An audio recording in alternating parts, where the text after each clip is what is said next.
by the host of Autism Live and her guests are meant solely as suggestion and should not be in any way construed as child-specific advice. The Center for Autism and Related Disorders advises working with a board-certified behavior analyst who has experience with autism before starting any intensive behavioral intervention. Any choices you make in determining your child's treatment are completely at your own discretion.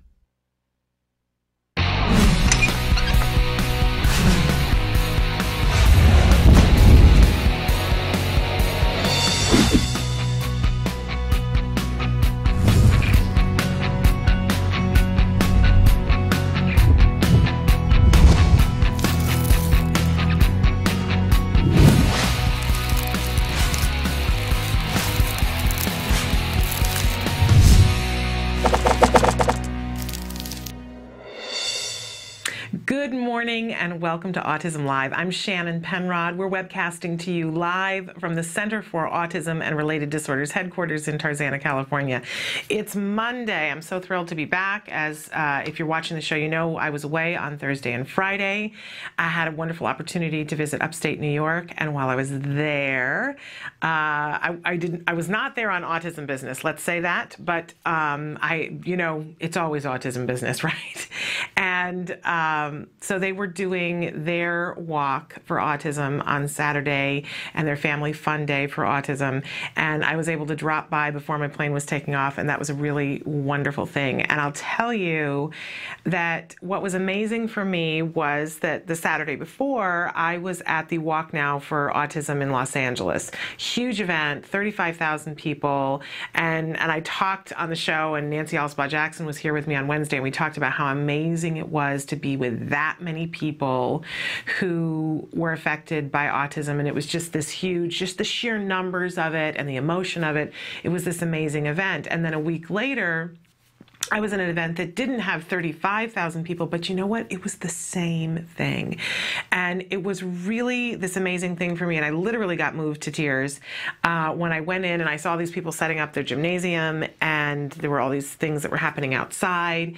And I tend to think that that emotion that I feel at the LA Walk is because of the sheer numbers of it. And what I saw clearly on Saturday was that it isn't. It has nothing to do with the numbers. Yes, the numbers keep growing, and that's a negative, not a positive. But the energy that the families bring to autism is so inspirational to see the moms and the dads and the brothers and the sisters and the aunts and the uncles and the grandmothers and the neighbor who's there and saying, what can I do? Was just really an amazing, amazing thing to see. And I got to meet some people that I've been talking to for years online. I always say to you guys, have a local support group, but have a more global support group as well.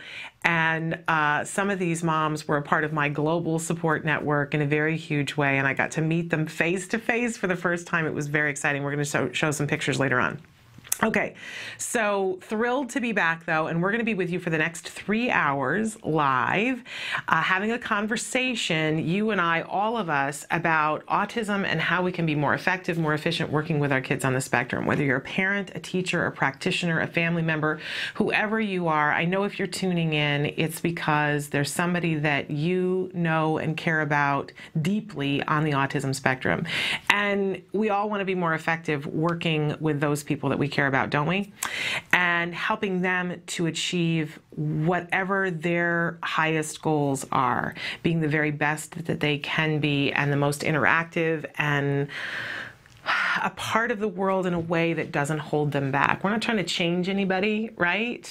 But I don't know, as a parent, what I want from my son and what I hear from you guys all the time is we want our kids to be able to move through the world as unhampered as they can. I think that's really the key. That's what I want for my son. If that's not what you want for your child, write and tell me what you want, because this is meant to be a conversation. I know it seems like I talk on and on and on, but really this is meant to be a conversation. There's lots of different ways that you can get a hold of us. If you're watching us right now on autism-live.com, you will see that across the top of the screen it says either live or rebroadcast. If it says live, then in fact we are live. You can see that box that says your questions. You can type in a question there, hit enter, and it shows up magically right here on my screen, and you and I can have a conversation in that way. It's a wonderful thing, and we appreciate appreciate all your suggestions, comments, questions, whatever it is, your thoughts for the day. If it says rebroadcast, you're not left out of the conversation. It's just going to be a little bit of delayed gratification. That's all. So you can email us 24 hours a day, 7 days a week. We get your email. When we get your email, we will talk about your question on the next live show, but we'll also send you a typewritten response. So we hope that that will spur you to, in fact, and more of you are emailing, which is a wonderful thing.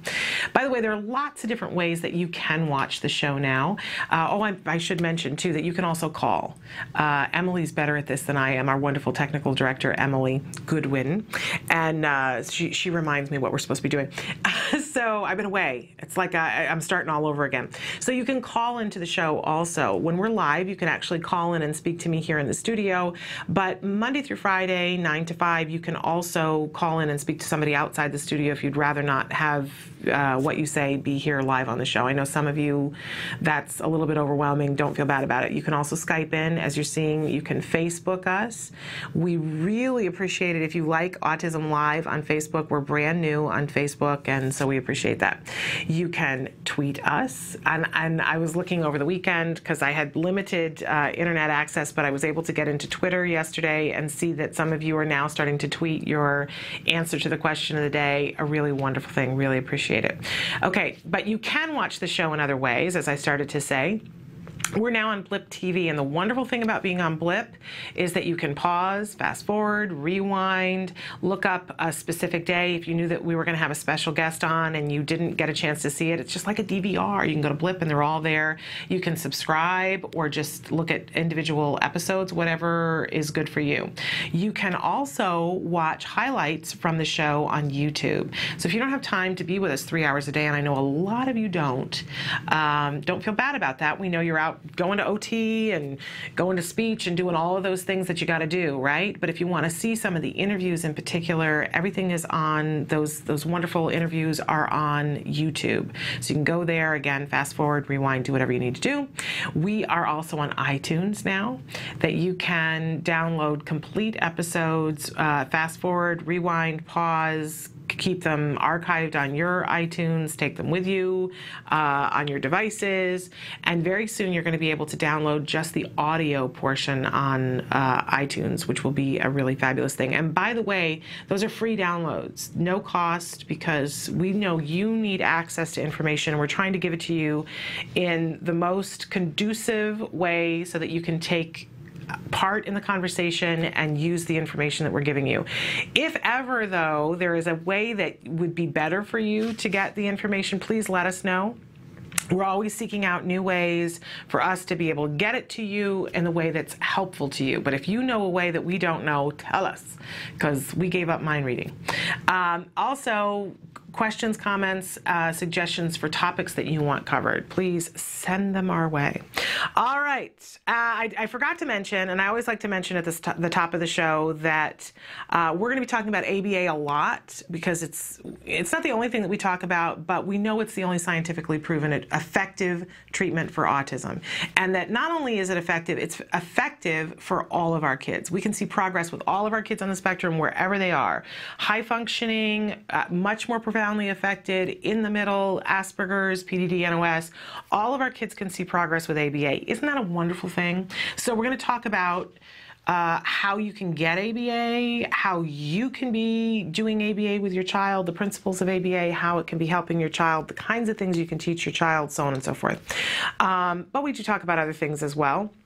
But I want you to know I am not an expert in ABA. I am not a BCBA, a Board Certified Behavior Analyst. I am not an expert in autism. I am a mom. I'm a mom who is a former teacher. And so being able to teach my child things has been a huge, huge passion. That when my child was diagnosed with autism at 2.5, it was so devastating, because I was in a place where I thought, that thought had crossed my mind, what if my child is unteachable? And I wasn't sure. It was really one of those moments in life where I went, oh, what if that is the case? I don't know enough about autism. What if that is the case? I'm so thrilled to report that it is not the case for my child, and it is not the case for your child. We can teach all of our children new skills, and we can diminish challenging behavior if we have the right tools. And that's what we want to do here, is give you the tools, but I am not the expert on that. However, I am connected to a bunch of experts. I am the conduit. So ask me questions. I run and chase down the answer for you. I'm like the good librarian that I'll look it up for you, and I'll keep looking it up until I find it. So please take advantage of that and ask away, but know that I'm going to be talking to other people and getting answers for you. All right. We like to start every morning with the jargon of the day. This is our little warm-up that we do to help ourselves to make friends with these terms, right? If you are new to this journey through the autism spectrum, or if you've been around for a while, doesn't matter. There's just this constant bombardment of jargon where you go, what in the heck is that? And then as you start to use it, you'll say it to somebody else. I had, our word for today is IEP. And I had an IEP meeting last Wednesday, and I was saying to people all week long, I was like, well, you know, it's a really busy week. I'm flying to New York, and I got Jem's IEP meeting on Wednesday. And people were like, okay, it sounds like a busy week. I don't really know what an IEP is. And I went, no, that's right. I'm just saying these things. Okay, but our word for today is IEP. And if you're new, you don't know what it is. And if you are not new, you know what it is, but let's talk about it all the same. Okay, so IEP stands for Individualized Education Program. It is a federally mandated legal document that details education goals for a specific child within the specific education scope. So if your child has special needs, they are entitled to, through the federal government of the United States of America, a document which will detail what it is that it needs to be done to help this child to gain the information that they need. It is, well, let's go to our working definition. Okay, so our working definition is a written plan to educate a child with special needs that must be followed. And I think this is the most important thing as parents and practitioners and teachers. Teachers get this pretty intensively in their training, that the IEP is the roadmap, but it's a legal document. And if they don't follow it, they are in violation. And that's a very serious thing. So teachers are told early on, you must follow this. I think there's a little bit of a disconnect sometimes that what happens, and as a former teacher, I know this firsthand and have seen this from both sides of the aisle, right? What happens is teachers have the understanding, okay, this is the IEP, it's very important, it's a legal document, I must follow it. But a lot of times what doesn't happen is being given the tools to be able to implement it in a way that is productive. This is my big gripe with the school system, is that I think the vast majority of teachers are amazing people. The vast majority. I mean, who on earth wants to take on what a teacher has to take on for the pay that they take on? It's, they are usually amazing, passionate people who genuinely care about our kids. Yes, there are exceptions. And those people need to be able to be fired, and fired quickly, regardless of how long they've worked and what tenure they may have. And I don't think, if you ask the vast majority of teachers, they would agree with you on that there are occasional bad apple, and there need to be rules and regulations to get rid of the bad apples, right? But what happens even with a good teacher is that they're given the IEP and said, you must follow this and you must make this work, but most of the time they're not shown how to. And that's where we get into 68 kinds of problems, right? But what's important for us to know is that when there will be an IEP meeting, Usually when the child comes into the education system, there's an IEP meeting that happens to create this document, and it's a team of people that are brought together to help create this document that is going to be the roadmap to how we're going to teach this child, this individual specific child. You will see that sometimes it becomes an IEP mill, where they're just going to churn out these IEPs. But again, it's for an individual child. It's individualized education plans. So we want to be aware of that as parents and teachers, that what we're striving for is the specific individual way that we are going to educate this child. Part of what's going to go with our IEP is a behavior intervention plan. We've talked about that before, and we'll be talking about that throughout the week. But a really important meeting. And I think we even have an IEP tip later on today. But it can be a very stressful time for families. I was saying all during this month, a lot of them, this is IEP season that we're in, and it doesn't go, doesn't escape my notice that it's tax time, it's IEP time, a whole lot of things going on. It's Autism Awareness Month, so we have more events to go to. It can be a really stressful time. But when the IEP is beautiful and really does address a child's individualized education needs, it is an absolute roadmap for success. It's why parents get so emotional about it, because we know if the IEP is right, then either one of two things is going to happen. Either it's going to be followed and the child is going to make really great progress, or it's not going to be followed and you have legal recourse. So getting that document right is worthwhile. And we'll talk more throughout the week about how we can ensure that that happens. Okay, we also always have a question of the day for you. Question of the day, we hope you'll participate. A lot of you are answering this on Facebook, which is fabulous, but you also can answer on Twitter, and you can email us. So lots of different ways to participate. But the question today is, what is your child's favorite part of school? We're going to do a little bit of talking about school today, because it's a big part of our kids' day. So what's your child's favorite part of school? And if you don't know, it's okay, but I think it's something to try to figure out. We're always trying to determine what reinforces our children, right? And when we know what reinforces them, it is just another tool in our tool belt. And one of the main principles of ABA is that in order to have any behavior happen over and over and over again, right, it has to be reinforcing. So if you know what the favorite part of the day is for your child, that can be built upon and spread out to other areas. So it's interesting, because every year it kind of changes for my son. It used to be that recess was his favorite part of the day, right? Which is not necessarily a bad thing. I don't mean to laugh about that, because that's a good sign. That means, child's interested in being social. He's in third grade this year, and they got moved into another recess group. It's not his favorite part of the day, which is actually, something that we're working on. But his favorite part of the day is when they do science. So I try to build on that and make sure that we have lots of science books and that we go to science museums and things like that. We always want to be shoring up deficits, but really running with their strengths, right? But I'd love to hear from you. What's your child's favorite part of the day and why? Again, you can answer on Facebook, or you can answer on Twitter, or you can email us, or you could call us. For heaven's sake, you want to Skype right now? You could Skype us and tell us what your child's favorite part of the day is. Okay, we also have a topic of the day. Topic of the day, if you haven't guessed already, wait for it, autism in the schools.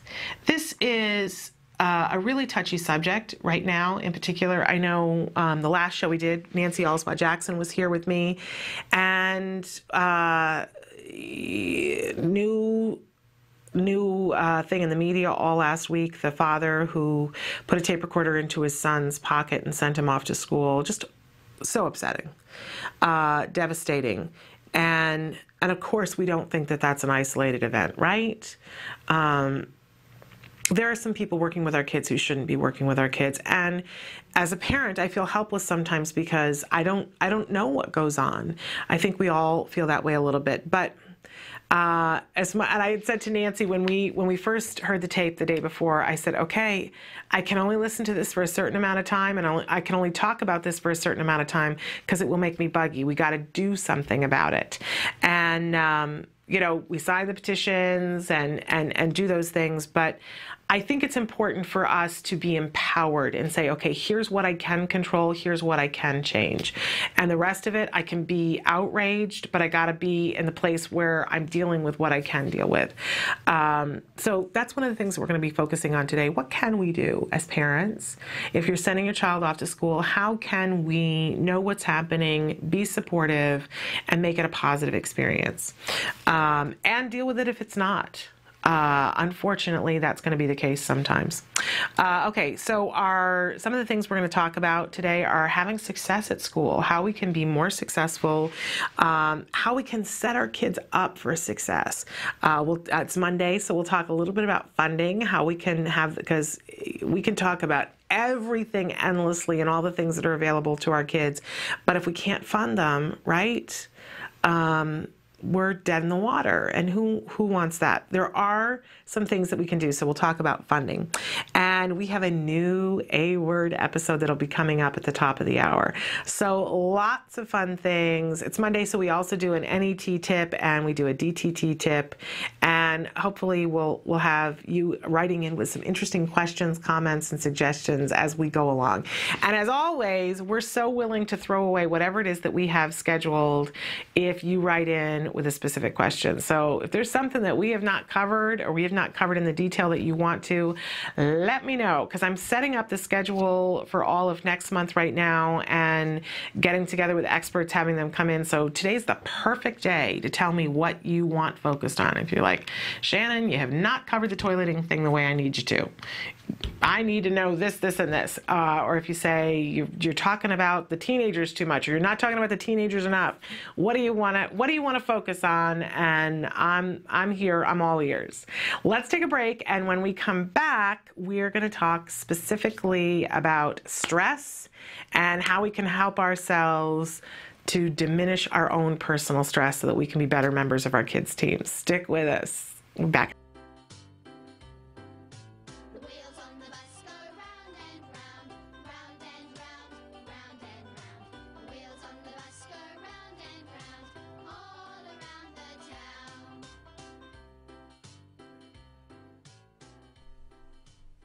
Hi, I'm Shannon Penrod, the host of Skills Live, and in honor of Back to School, I've got a little project that you can do at home that will give your child a clear idea of what they're working for at school and help you to keep track of what they're doing.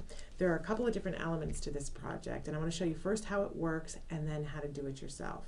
So this element of the project stays at home.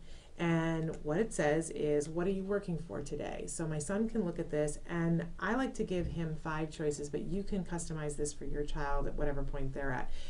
5 choices might be overwhelming to them, or they might need more choices, but you can put as many of these tags on as you want. And some of the things that I know that he likes that he might want to work for: video games, being able to swim after school, a toy. We like to get the little Happy Meal toy from McDonald's. You know, you can buy it without getting the Happy Meal. And he likes to work for Microsoft points. We're at that point in the game.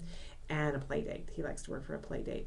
And these are Velcroed on so that I could switch them and put other things on. So this will hang in my kitchen, and each morning before he goes to school, he'll pick one and say, this is what I want to work for today. I made it colorful because he likes that kind of thing, but you could make it all in the same color if you wanted to do that. So he would pick this one off and say, I want to work for Microsoft points today, and this gets added to his little schedule. On the back of it, it just Velcros right on so that he can remind himself that's what he's working for, and his teacher can know that that's what he's working for today. And I broke up his day into the morning, recess, mid-morning, lunch, and afternoon. You'll notice that there's a 6th area. This is for his behavior. This is just for getting work done and paying attention, but this is for behavior, and he can be on green, yellow, or red. And my yellow and red stickers are there. So if his behavior was not being very good, this would come off, go back onto the Velcro, and he would need to put the yellow sticker on. When he was younger, he would have somebody else maintaining this for him, but now he's maintaining it himself. Also, there are stars and little tool symbols. So if he, at the end of the morning, if he feels that he has done a good job, he would rip one of these off the Velcro, don't you love Velcro, and put it right onto the morning like that, so he would know that he did a good job. If he felt that he didn't do a great job, and again, it's that self-monitoring that he's at, before it was somebody doing it for him, but if he felt he didn't do a good job and he needed to work on it, then he would put the little tool symbol on. I didn't want to put a frowny face because I just want him to know that it's something to work on. And our deal is, at the start of this school year, that if he gets 3 stars out of the 5, then he gets whatever he was working for at the end of the day. Although he does have to stay on green. By the time he gets home, he's got to be on green. So he knows, and this is really a small one, so that he can look and chart his progress for the day, know what he's working for, and that when I pick him up from school, I have a clear idea of how he did. And if I start to see that he's constantly needing to work on things for recess, then I know there might be something to talk about with him or with a teacher. It's a really good way of keeping track of things. So how do you make this? It's really simple. I've made it a little bit more complicated because I want it to last. So I laminated it, but the Velcro is really an essential thing. That's the biggest cost in this, is the Velcro. You don't even have to use a computer if you don't want to, but if you want to use the computer, all I did was I went on Google and I searched for a scrapbook tag template. And I popped that in, and I could make a text box in it, and I could fill the text box with whatever I wanted. So that was simple. This was just a text box that I put in, but I could have done it by hand. And I did this on cardstock, and the rest of the paper is just regular paper, and as I said, I did it in different colors. So you can see on this piece of paper that I stacked my templates with my text boxes, and then I just cut them out individually. And I have here a sheet of laminating film. So I laid things out that I cut. Here are the little stars, and I could just stick them on, the little green dot, a little red dot. It's sticky, so I can stick those right on, and of course I want to use as much of the paper as I can. Then I would peel another sheet of laminating, slap it on the top, cut them out. I have my handy little sticky dots for Velcro.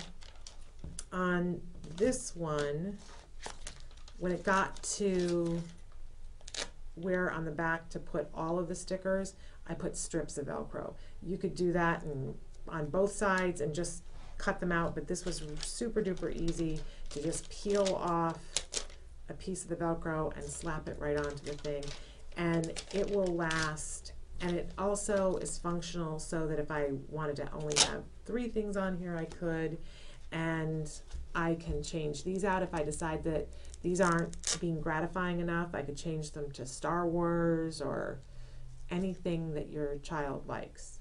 And I can also automatically change this, that as he progresses in the coming weeks, I can then start saying to him, oh, now you have to get 4 stars in order to get the thing on the back, and eventually say 5 stars. And to work towards generalization, I want to keep making this smaller and smaller. For right now, he's going to keep it on his desk, but eventually I would have an icon on the desk that would let him know that only during breaks to pull it out and take a look at it. And in that way, I'm starting to be able to fade all of this out. You can do this for your child at home, and probably the whole project takes less than 45 minutes, and it'll last a really long time, and it's adaptable. So a great project to track your child's progress. And I'm sticking to my lamination sheet. It can get messy, but it's really fun to do. So good luck back to school, and hopefully this will be helpful to you. Thanks.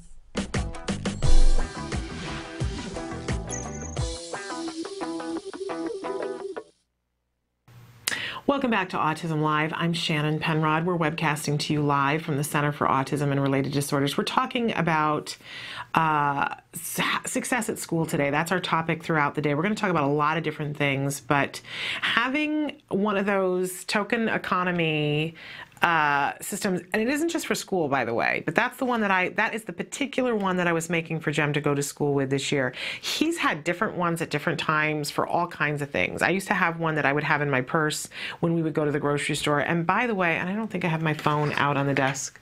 I do. Excuse me as I reach off camera. Your phone now, you can download, mine happens to be an Android, but there are free things that you can get to make a token economy right on your phone. I'm going to see how quickly I can bring it up. But you know, it's really helpful to first introduce it in a way and have the child get used to the token economy. And it can be done really, really easily. But once the child has been introduced to a token economy and they get it, then this can work wherever you are, whatever you're doing, not just at school. I'm not good at being able to talk and do other things at the same time. But there's a really easy one that I downloaded for free on my phone. I'm looking to see, oh, it's called Easy Kid Tokens. So I've got it here on my phone and I can bring it up at totally free. I'm sure that I could have bought a more expensive version of it to customize it more, but I really haven't needed to.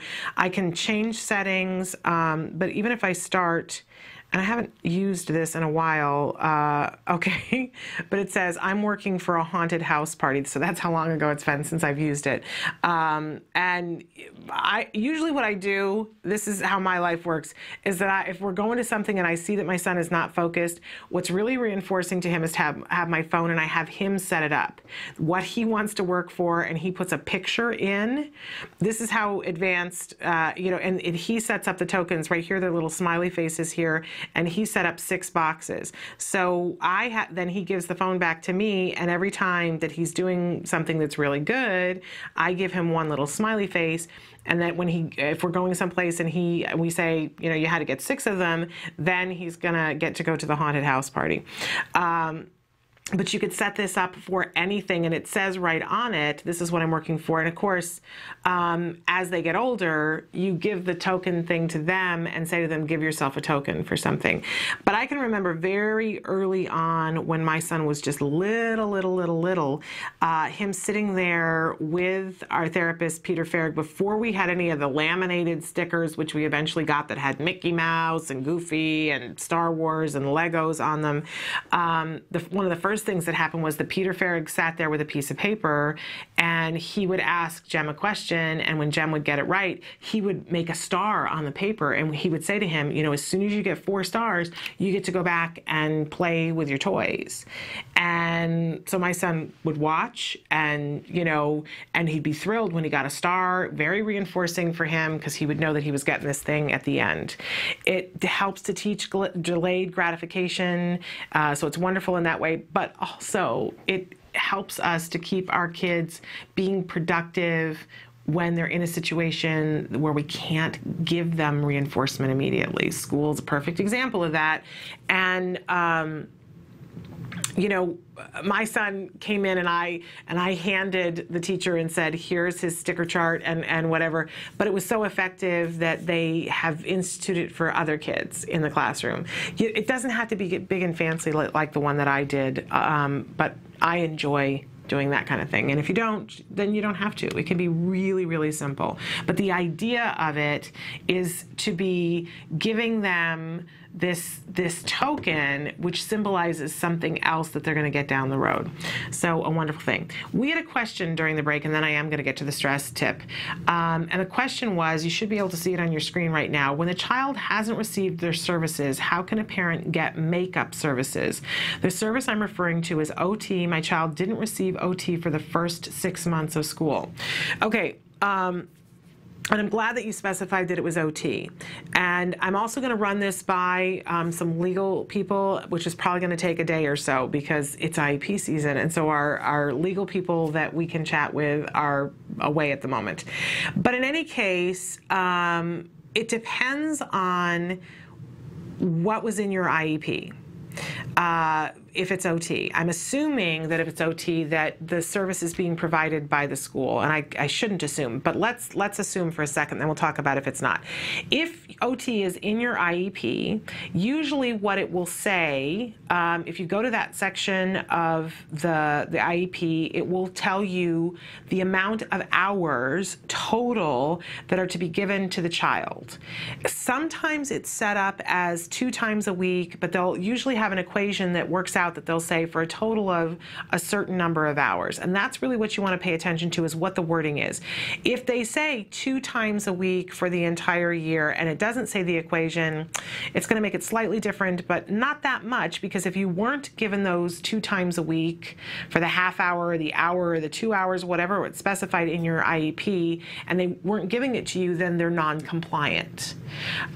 So if that's the case, if you're looking at the IEP and you see that the IEP was signed, everybody signed it, and you were given this service and you were supposed to have started and you just didn't for the first 6 months, then you want to be going in and saying, what are we doing right now? Because these hours have to be made up, because we don't want to be out of compliance. And that is the exact phrase that you want to use, because, you know, we don't want to be out of compliance, right?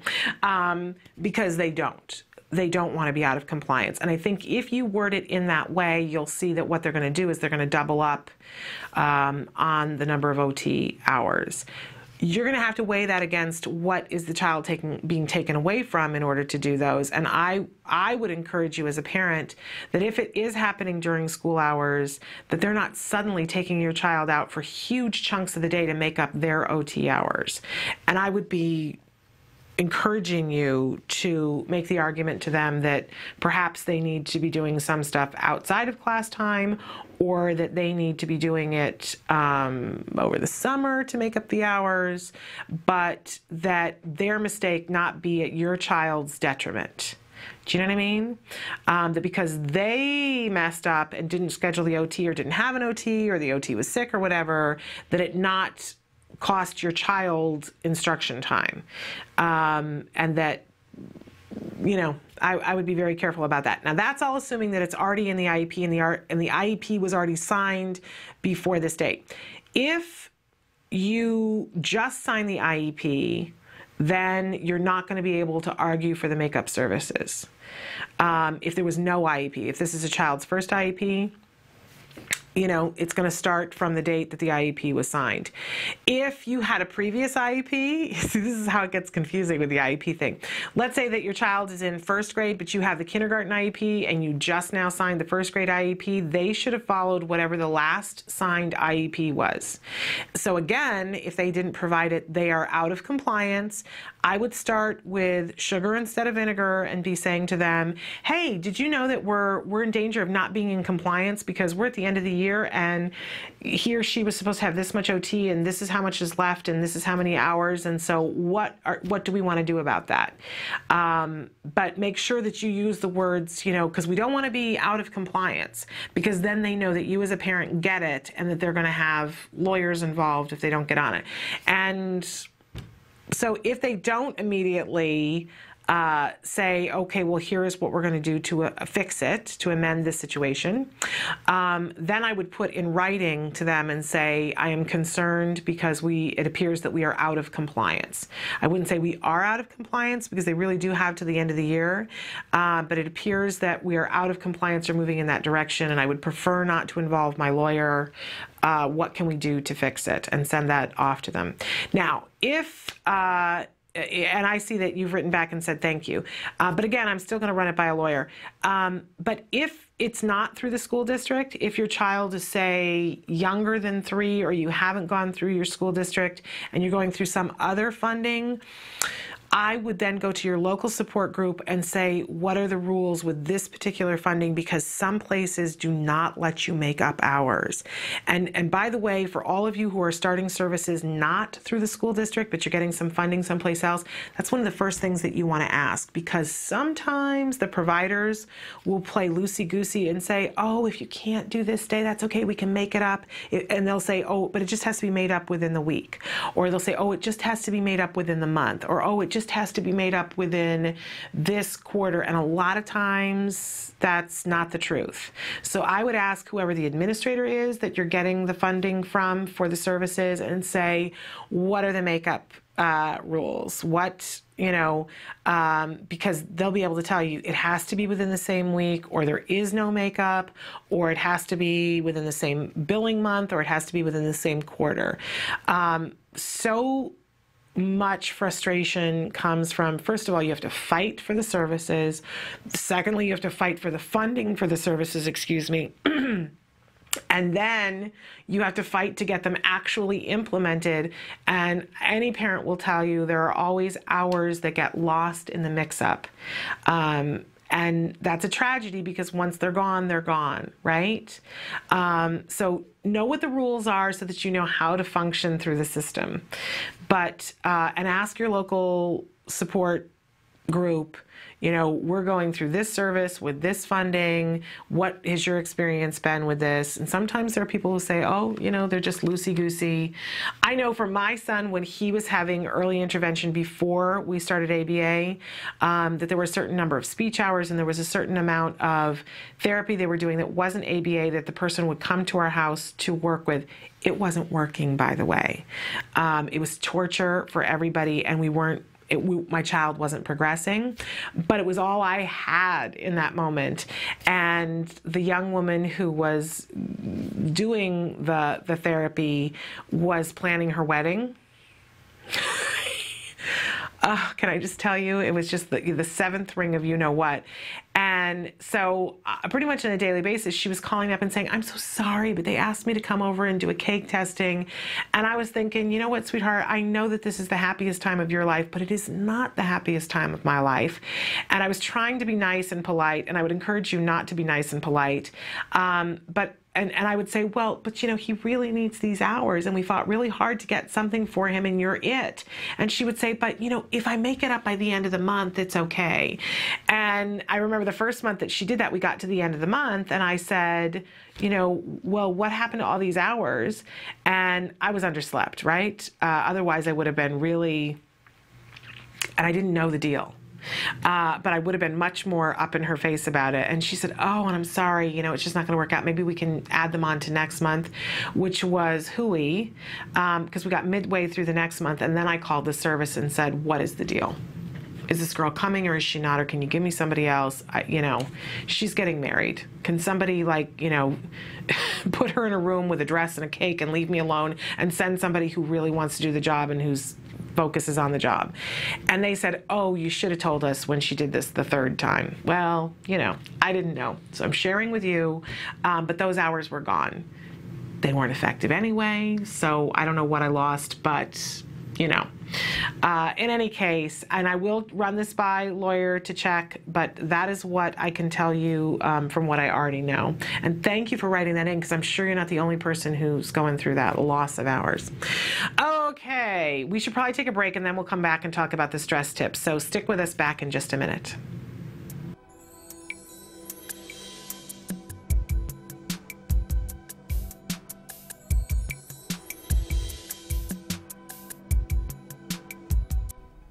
My name is Monique Erickson. I'm a senior supervisor here at CARD in the training department. What kinds of things should we take into consideration when working with preschool children? Well, when you're working with preschool age children, a lot of things you want to consider is one, that they are little, so you are working with children who maybe their attention isn't as long as you might expect. You've got to work on that. They're young. They may be napping still, or probably in the process of fading that nap out, but that nap may be still there, and so that's definitely going to be a variable in their day when you are trying to plan when is the best time to do some of these lessons. So they probably have more time on their hands because they're not in school all day, but that doesn't mean, you know, that nap might still be there, which would affect their scheduling of the day. You know, what are their reinforcers, you know, things like that you have to kind of consider for those children who are that age. What kinds of reinforcement should we give? You know, that always is going to vary per child, so you have to kind of see what your child's into, but just the typical beginning play type toys. So if they're really starting out, you know, they might be still doing some of those cause and effect puzzles type things and moving in then to more kind of constructive play. So some of those Legos of blocks and things like that, if that's what your child likes. Bubbles, some of the kids like music and things like that. You really just have to do an assessment of what does your child find interesting and fun, and incorporate those things. Are there any secrets to keeping preschool children motivated? Well, you have to do what I was just talking about, really find those things that they find fun and reinforcing, and that's going to be your key to finding motivation. So you have to find what do they want, and to start off at preschool, you may still be, especially if the child hasn't had anything prior to this, still working at those real tangible, maybe edible reinforcers to start off with, pairing those with other fun things, and then eventually getting rid of the foods and so forth. So you might have to what we call, establish some of those reinforcers, like tickles and bubbles and fun activities. They may have to start off with pairing those with some fun, the fun things with a Cheerio or something like that to start off, if that's what that child wants. But you have to have that motivation in place to get the learning going. Is there a specific amount of time that they can work? Well, I think that's really important to stop and think about that. They're little, they can't be expected to, sit and attend for a 3-hour session right out the gate. They're little, they're going to need breaks, they're going to need frequent breaks during that session, and, their attention isn't just going to, you could schedule a 3-hour session, but that doesn't mean that's going to be the best use of their time, that they're going to really be able to maintain that time. So I really think you have to, look at maybe doing 2-hour intervals or something like that, and just really decreasing or working up to, how far they can handle, and stop there. So I wouldn't do more than probably 2 hours to start in one sitting. How often should we give breaks to preschool children? Well, when you're giving breaks to kids throughout your session, every child's different, so it's going to completely vary on your child. What is his ability to stay focused and attend to, to the task. Hopefully you're building up as this goes, as they have more and more opportunities to practice that. You're going to find that over the course of time, the children are better able to attend and sit for some of these tasks. Early on, it's going to be difficult, so it's going to vary per child. In general, you might do an activity or two and then have them have a small break or so. It really just depends on the child. You might do several lessons with small breaks in between, then go for a bigger break outside and get some fresh air, move them around, get some gross motor in there. It just completely depends on the child and what are their targets. When can you allow natural breaks into the session that might lead themselves into the next thing that you want to work on. But it's just important to really read their body language. How are they doing? There's no point in continuing with lesson after lesson when they're fading. They need a snack, they need a break, they need to move around. They're children. They need to be able to move and have some fun. The session should be fun, so they should be enjoying themselves. How long should the breaks be? The length of the breaks is just going to vary depending on your child and their ability to stay focused and how much of a break do they need. They're not extended. When I say a small break, I'm thinking, we finished a tabletop activity, they go to the floor and they have some downtime kind of. But when I say downtime, that doesn't mean I'm allowing them to fully engage in stereotypy or self-stimulatory behavior.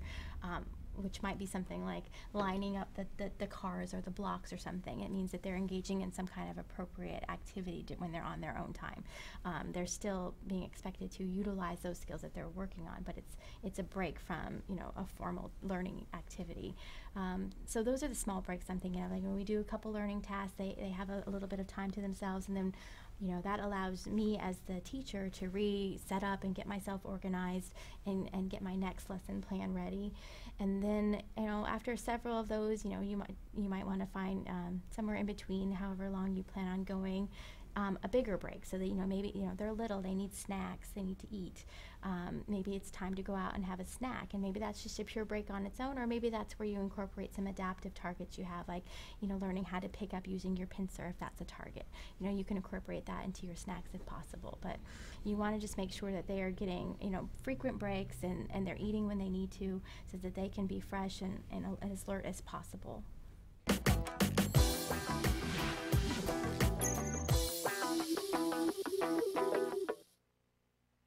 Welcome back to Autism Live. I'm Shannon Penrod. We're here at the Center for Autism and Related Disorders at their headquarters, webcasting to you live. And of course, when we're live, we're taking your questions. If you're watching this in a rebroadcast, you can still email us to ask your questions. We love, somebody who just written in and asked a question, we love your questions and comments. It's so helpful to us, and really we're here to help you on this journey through autism, to to be able, heaven knows, I don't know a tenth of what I wish I knew, but at least I have access to people so that I can ask on your behalf. So please continue to write in. I promised you a stress tip, and then we talked about something else, because we always will. If you have a question, we'll put other things to the side. But every Monday we have a stress tip, because we know that this is going to be stressful, right? There's just no two ways about it. And we know that personally, and statistics have borne it out. What I don't love is that the studies seem to show that as a result of that stress, that we leave ourselves open to more and more kinds of illnesses, and we don't want that, right? So stress has to become enemy number one, and we constantly want to be aware of and working towards getting ourselves not stress-free, right? I don't know that I could even, put that on the table. I don't think that's possible. If I was stress-free, I'd be a wet noodle and I couldn't accomplish anything. So I don't know that I even want that, but I want to be able to manage the stress. I want to be able to keep it in perspective, and I don't want, just like for my child, I don't want my child to be hampered by things that prevent him doing what he wants to do. Well, I don't want the stress to prevent me from doing what I have to do, and I'm sure that you feel the same way. And I will tell you very honestly that on this journey, I got to that point. I got to the point where the stress completely took over, overwhelmed me, and I couldn't leave my house. There was a good year when I couldn't drive my car, and I got help. I hope you don't have to get to that point. And my help, by the way, was cognitive behavior therapy, that in a very short period of time fixed things for me so that I got my life back and my child got his mom back. And I said at the time, I said, I can't do this because this is not helping my child. I always like to say mine is the cautionary tale, because I hope you don't have to get there. And what I want to talk about today is the necessity for downloading, that we all have to have a place to take the stress that's coming, right? It's realistic, and we don't want to poo-poo it and say, oh, it's all hearts, flowers, roses, right? Oh, my child has autism, but it's all going to be okay. You have to have a place to take the anger and the frustration and the fear and the disappointment and the grief and fling it someplace where you can walk away from it. And where that is, and I call that downloading, right? Because from time to time, the disk space gets too full, right? And we got to download someplace else, and we have to figure out where we're downloading that's safe for us. For some people, that might be a spouse or a partner. And I think that there's a certain amount of download that you need to be able to do with each other. But I think it's advisable for all of us to have a place beyond that, because otherwise too much of the relationship becomes about that, right? So finding the place for you that's safe, that you can do so many of you blog, and I love that. It's productive. It helps other parents. By the way, you don't have to blog and have it be public. You can keep there are free services online. There's Blogger and there's WordPress, where you can go in, and as you're setting up the blog, there's a place where you can check, is this public or is this private? And I know some people who blog extensively and keep a lovely record of what's going on, and they just vomit on the page. Nobody ever sees it, but it's there, and it's a place to be gotten rid of it. Now, you could also do that in a notebook, but the notebook somebody could pick up at some point, and that may not be your best thing. But writing, for me, is a wonderful, wonderful place to download. And I know for a lot of you and we've had more and more bloggers, and we want to have bloggers on the show. So if you're blogging and you want us to feature your blog, please write to us and tell us, because we'll be happy to get you on the show, talk about your blog and what it is that you're doing. I love to read the blogs, because there's something cathartic about that for me when I see somebody else who's really mad about something and goes, what is with this? And I think, oh, that's true. I've been offended by that or ticked off by that, but never to the point where I was going to write about it. Just reading it is a download for me to go, oh, I'm not the only one. See, I'm not as hypersensitive as I think I am sometimes. So whether it's that you're writing the blogs or reading the blogs, I do think that it has the ability to be a download. But I think also, being mindful, and as I'm saying this, I'm thinking about this for myself as well, that we have to be mindful that whatever we're doing to download does not make it worse. right? So, if it's that your download is having a glass of wine at night, a glass of wine at night, as long as, you can handle a glass of wine, is perfectly acceptable. But there have been so many parents along the way who will tell you that that glass of wine becomes 2 glasses of wine and 3 glasses of wine, and you don't want to create more problems, right? Or even if it's something else besides wine, you want to, whether it's food or other people or, whatever it is, make sure that whatever you're using to download is not counterproductive. We all have to be aware of that. How we manage our stress works for us instead of against us. Picking if you're going to download to a person, that it's somebody that you can give your information to in a safe way, and you know that it's going to be kept safe and it's not going to come back at you. And if that means that it needs to be a professional person, there are times when your insurance or a local place will donate time sometimes. That isn't always the case, but you can look into that so that you have a professional person to bounce things off on. But taking that time, finding the time to have a place to say, we can't keep it bottled up. There are negative things to say.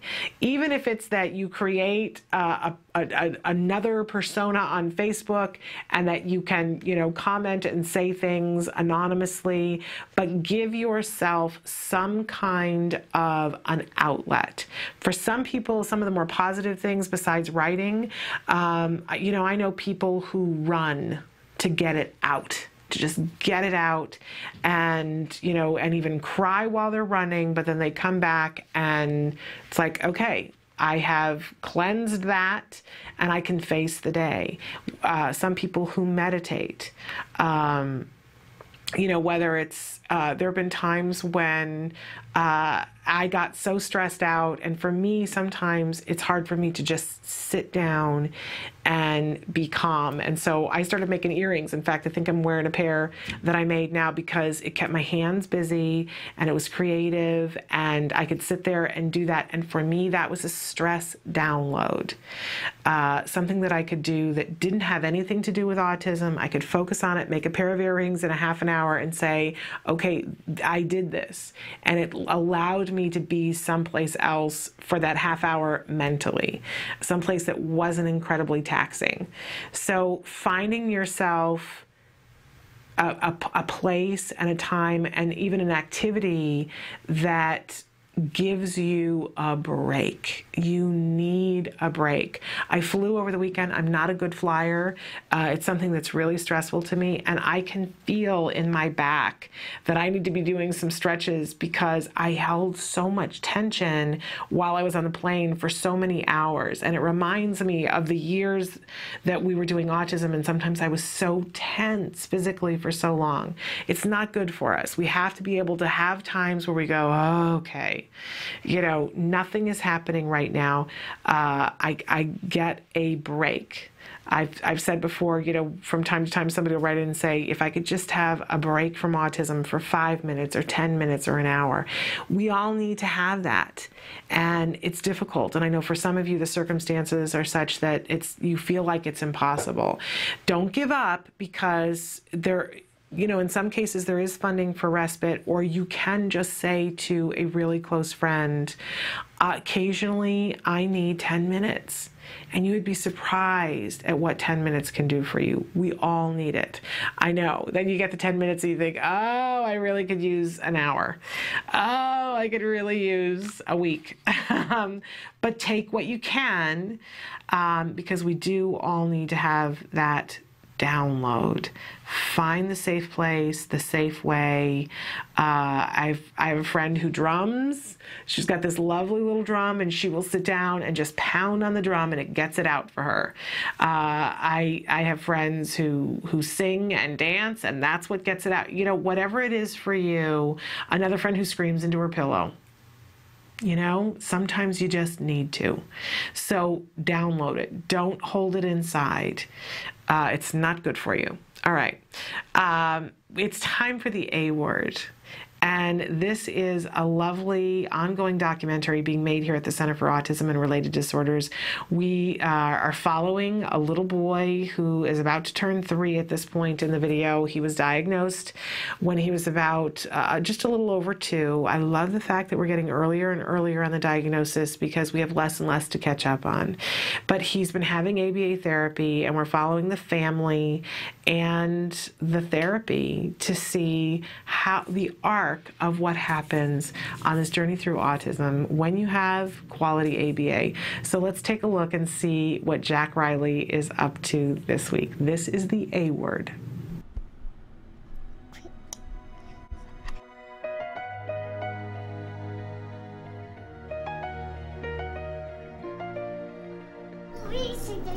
Put your shirt on.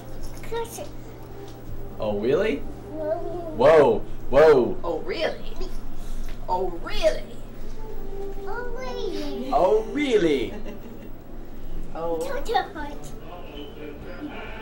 got an email from Miriam saying Jessica received an email from the other therapist that Jack Riley has been attempting to bite them. So she's checking in with Mike and Cheryl to see what's going on. has he tried to bite you guys? He bit me. He got hurt. On Tuesday morning. He bit me good. Was it just out of... Oh, it was aggression. Was there a consequence? I snapped at him and he cried. Kind of unexpected too. Yeah. And he doesn't bite out of aggression. Yeah. He never did that before. It's this sort of this week. New. Yeah, the girls have been telling me like just about every session he's Yeah, tried to bite them. Mary tried to bite her hand because he didn't want to walk. Yeah. And so we took him out again yesterday. And it didn't start out well, but I think it ended up okay. Which his reward was if he would walk to the count of 20, he could jump with mommy and daddy. We would have him jump. And that seemed to be enough of a reward for him to try to keep going without going limp or trying to fight. 5 jumps and then take 20 steps. So would it be okay if we went for a walk about like 9:30? Sure. No, Okay, 9:45. I'm just kidding. Hey, what's your name? And how old are you? 2. When's your birthday? That's a baby. Oh, cool. That's soon. Are you worried about the biting? A little bit. Because I know a lot of our kids do it to get a reaction or to do it just, out of protest that they don't want to do something. I just don't want it to become an issue and become a behavior where he'll generalize it to everybody else, his family, therapists. So far it doesn't sound like it's been happening a lot. I just wanted to do it today just to see what the antecedent is and why he's doing it. Is it because he wants an extra minute of play, or he doesn't want to, transition from outside inside yet? Just to see what's actually going on. No, stop. Stay with mommy though. Nope. Hold my hand. Stay with mommy first. Hold my hand. No, settle, dude. You want to go to count to 20? Should we count to 20? And then you get Little Mermaid, or do you want to play? Okay, let's count to 20. 1, 2, 3, 4, 5, 6, 7, 8, 9, 10, 11, 12, 13, 14, 15, 16, 17, 18, 19, 20! Yay! Come back. Come here. We'll walk. Yay! Let's walk. Stand up. Oops. Okay, ready? 1, 2, 3. The biting. What do you want? No. Hello, tantrum. Stand up. What do you want? Tell me. I want. Okay, then let's walk for 20 steps 20 and then you steps, can and then get you can mermaid. have her. Okay, let's Ready? go. Usually I just let him go free because he's been in therapy all day. So that's part of he expects to be able to just run. I would suggest just to get his compliance under control first. You give him an instruction, he complies, you give him his little freedom. Because I know he wants to run around. Give him words to use, like, give me 1 more minute, or, I want more grass. Yeah. Jack. What's calling you? Come here. Come here. Oh, good boy! Yay! There you go! Good job,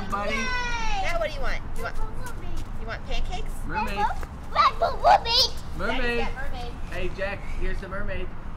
She's gonna tickle you. She's gonna kiss you.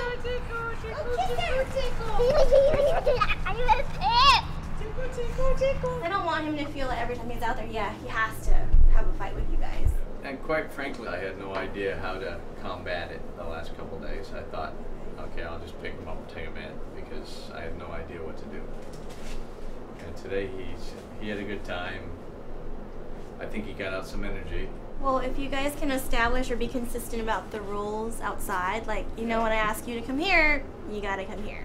You know, I mean, if he's just not behaving, if he's not doing anything we ask, is it okay to pick him up and say, okay, we're going in? I don't know what to do. I mean, I get so frustrated. I think, well, the only option I have is, we're going in, and he won't go in with me, so I pick him up.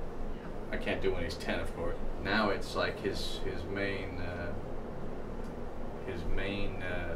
weapon is to just lay down. My suggestion would be to ask him to come here, but just, you know, give him hugs or say what's up, and then have him run again. Okay. So that when you finally do give him the instruction, he's not, you know, too upset about it. Yeah. Because sometimes when you ask him to come here, he'll put up a fight because he knows that means I gotta go now. So if every now and then he comes here and just gives you a hug, gives you a kiss, gets to be free, then it won't be such a bad association. Yes. It was a nice experience. The last couple times have been seriously to where I didn't even want to take him outside again. Just so traumatic. Little mermaid. You want the Little Mermaid? Little Mermaid? You should go. Oh, here, y'all. Little Mermaid. Hello, come down. Oh my goodness. Oh, go show Suzanne Little Mermaid. Oh my goodness, yeah. Shirt. Yeah, you are wearing a shirt. I'll be right back. You'll be right back. I'll be right back. Oh, yeah, that's too fun. Welcome back. Okay, love this episode. So much to talk about, right? And here we go, challenging behavior. And here's this little boy. And if you haven't seen the early episodes, please go back and watch so that you can see the arc that happens here. Because this is, you know, everybody, it's going to be different, right? And everybody, there's the link. Everybody, it's going to be different, but there are some running themes that you're going to see with a lot of our kids that crop up. And what I love about this, for those of you who are watching and you've seen some progress, you started ABA and you saw some progress and you went, yay, angels singing. And everything's going to be wonderful now. We know what to do, so we're headed in the right direction. It's all going to be okay, right? And then you get about a month down the road, and all of a sudden your child starts engaging in this new behavior that you never saw before, and you go, what happened? What just happened here? What did we do wrong, and why is this happening? Well, you didn't do anything wrong. Children progress. Children grow. Children take on new challenges. Children, you know, I mean, for everybody who's ever had a teenager, there was a period of time when the children were behaving one way, then they get to teenagers and everybody goes, what just happened, right? Kids progress and they go in and out of different things. And the fact that this child has progressed and had some progress does not mean that they're not going to, in fact, quite the contrary, it means that they are going to progress and find new problems, right? It feels like 2 steps forward, 1 step back, 3 steps forward, 13 back sometimes. But please know it's not just you. And it's actually a really good sign because it means that our kids are learning and they're trying other things. So here we have Jack Riley. And all of a sudden, out of the blue, he started biting. And the therapist comes in and says, okay, one of the other therapists has said the child's trying to bite. And so you see the therapist comes in and she's conducting the first part of an FBA, a functional behavior assessment, because she's interviewing, she's already talked to the other therapist and said what happened, what was the A, the B, and the C that we talk about all the time with ABA. The A is the antecedent, what happened before, the B is the behavior, the C is the consequence. And you hear her saying to the parents, okay, so what happened? Why was he doing it? Was there something going on? She's asking about the antecedent. And the mom says, oh, it was aggression. It was aggression. He meant to do this. Great. Well, a lot of times we stop there and go, oh, it was aggression. But when we talk about the 4 main reasons why people usually engage in challenging behavior, none of them is aggression, right? There's attention. which is a very specific thing. There's escape, which is a very specific thing, to gain access to someone or something or some ritual. And the fourth one is because there's something about it that's reinforcing in and of itself. So when you say aggression, it really could be any one of those four things, right? You still haven't narrowed it down.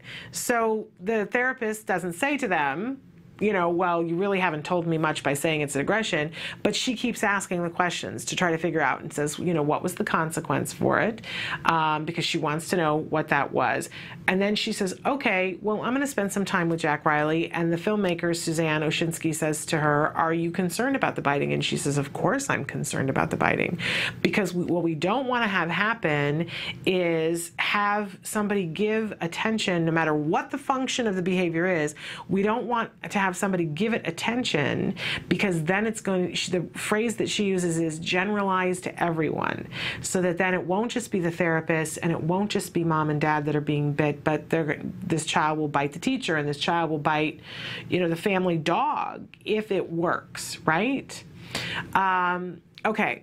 So then, you know, so she's observing Jack Riley, and they had said that one of the circumstances that it seemed to come up in was when they were outside. So the therapist says, let's go for a walk, right?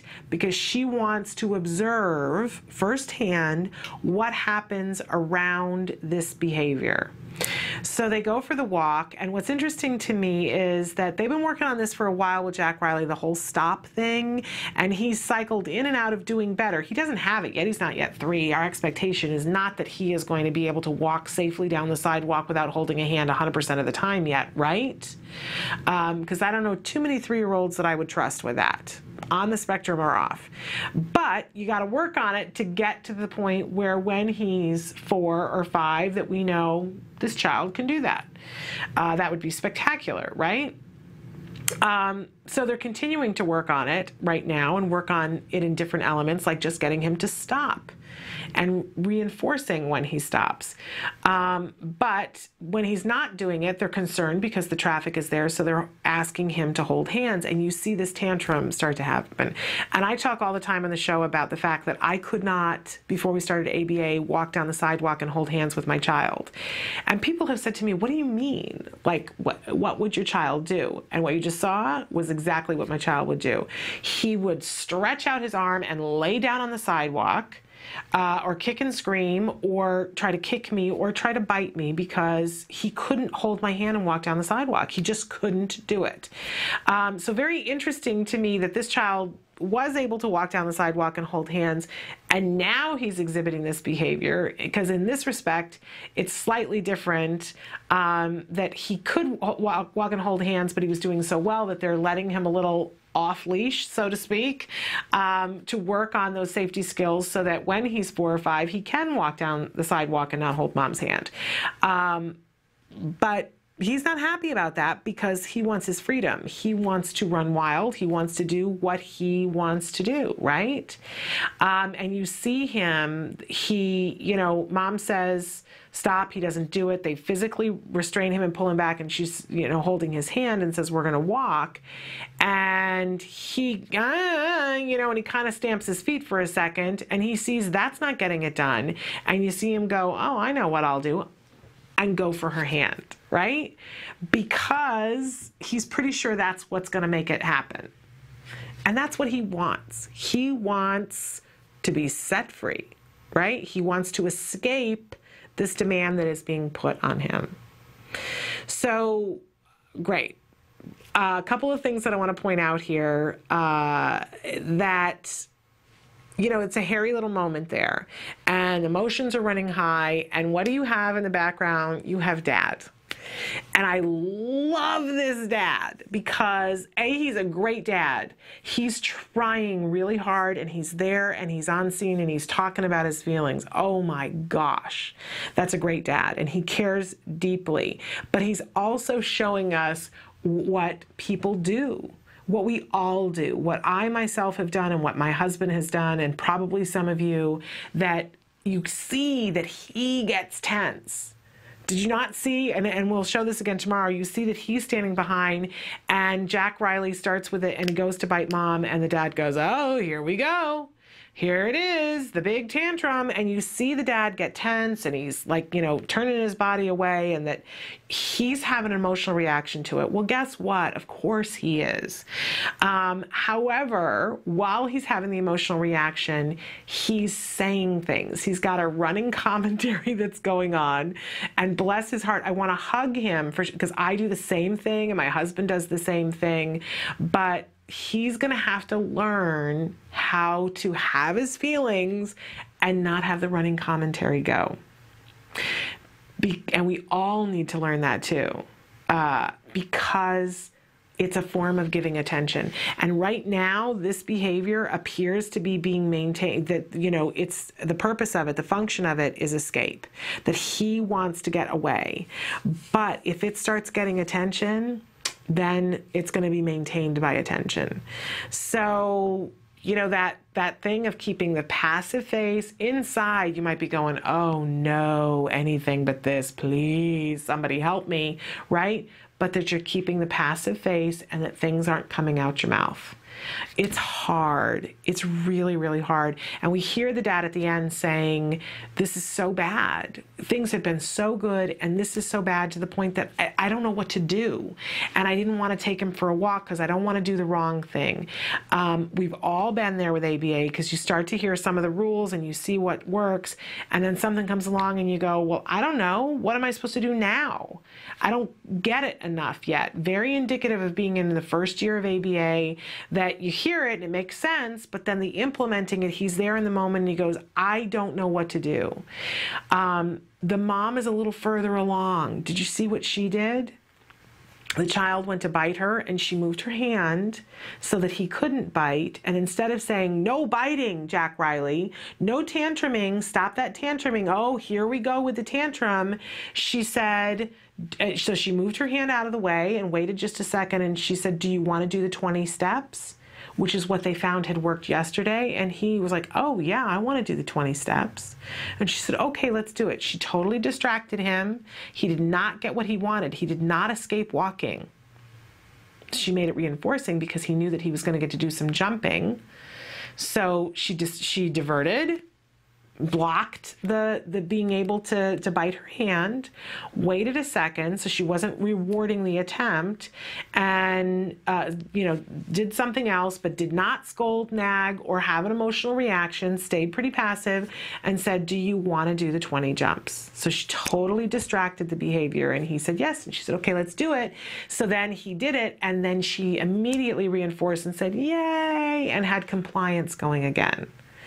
And so she knew how to implement that on her own without having somebody tell her. Dad is too busy having an emotional reaction. Bless him for being such a good example, because we are all going to be in that same spot as him.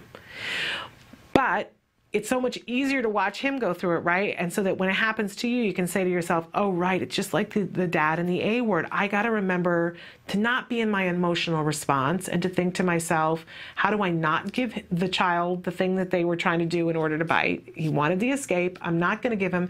And how can I distract him and get him back to the point where I can catch him doing something good? How can I get back to reinforcement? That's the thing that we always want to do. And you hear in the discussion at the end, and the dad says, so what am I supposed to do? When he's not complying like that, I just want to pick him up and bring him back in. That's what I should do, right? And the therapist is being very nice and very considerate and said, well, no, because we don't want to just give up, right? Because that's going to feed it more. If what he's trying to do is escape walking and holding hands, we don't want to pick him up and carry him back inside, because that's not going to solve it. What we want to do is distract, find something else to reward as soon as possible. Now, you can see it in the dad that he's like, that doesn't make sense. I don't know how to do that. I don't, and it's going to take some time. ABA is not something that comes to you in your sleep that you go, boop, oh, I got it now. Now I'm good. I don't have to do anything else, right? My son had 5 years of intensive ABA in our home, and now I've been doing skills for a year, I still make mistakes. I still make mistakes that I'll come in and I'll go, okay, so here's what I did, and here's what I think I should have done. And I ask the BCBAs here, and they're like, okay, well, here's what you did that was good. Here's where you need to make sure you do this because you inadvertently rewarded the behavior here, and that's not what you want to do. But we're all going to make mistakes. And we all need to know that the expectation is not that we are going to become experts at ABA, but we all want to be better parents, right? We all want to have more tools. We all want to be more effective working with our kids. And we're going to get frustrated. I can so remember standing there and saying, I don't know what to ignore and what not to ignore.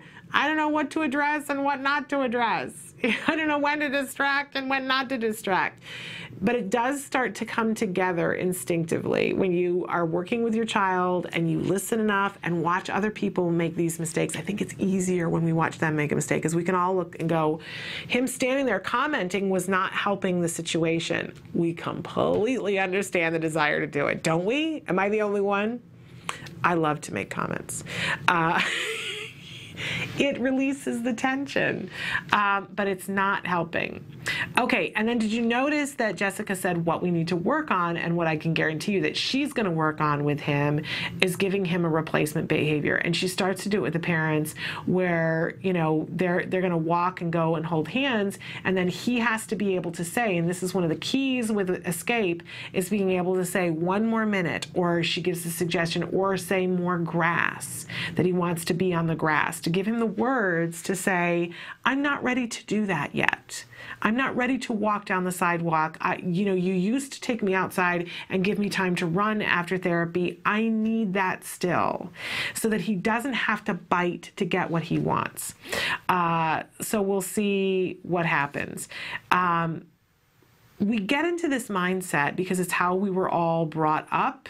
It's what we've seen over and over and over again. The compliance is all or nothing, and that we need to be like a razor with consequences that you must be compliant or it's all over. But remember, one of the quickest ways to get compliance is by reminding them that when you're compliant, you get reinforced.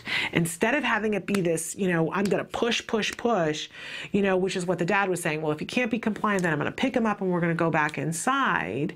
We've all been trained to that, but it doesn't really work, does it? And instead, what we saw the mom do, which is much cleaner, faster, more efficient, because the rest of the day wasn't lost to a tantrum. He was throwing the tantrum. He was in mid-tantrum, right? And the mom didn't give in to that. She stayed really calm, cool, and collected. So hard to do. But she was able to wait, then distract and say, do you want to do the 20 steps? Yes. Okay, let's go. And then reinforced it. That's what's more effective. Our expectation, though, is not that the dad and the mom are going to get it at the same time. Our expectation is not that there's not going to be a bunch of frustration as they figure it out. And our expectation is not that dad should have it by now. Bless his heart. He is in there learning this whole new way of parenting that's unfamiliar to him. So, but over time, you're going to see a shift. It brings back such memories because I can remember being at a clinic where my husband said pretty much the same exact thing. He was like, well, I don't know what to do. You guys all seem like you know what to do, but I don't know what to do. And I remember looking at him then as the wife and going, really? Like, seriously? Like, we've been doing this for a while and you haven't learned that you need to wait, you need to distract, and then find something to reinforce. Like, you don't have that yet? And we talked about it in the car on the way home. I was like, really, you don't have that yet? And I wasn't trying to be judgmental, but it was a little bit of a surprise to me. He was like, no, what are you talking about? Like, he didn't have it yet. It takes time. It takes time, and everybody comes to it at a different time, and we all have our preconceived notions that we have to set aside and realize, okay, that doesn't work.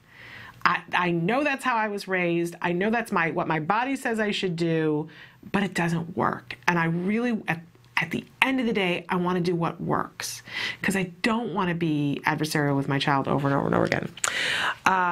Really amazing stuff. to be able to see that with another child, to be able to see that with another family, to clearly see that the path they're on and that they're gonna get there. But it's not overnight, man, and it's not without frustration. So kudos to that family for letting us tune in and see where they're at. I so admire and respect, and it's going to mean that much more to us when we see this dad fully get it, to know that he went through this process that we all go through with frustration and like, just tell me what you want me to do with my kid, because I don't know. Right? And he was not that way, but I certainly was that way at some point, and I know my husband got close to that as well. Breathing, right? Okay, let's take a break, and when we come back, we're going to see your responses to today's question of the day. Stick with us.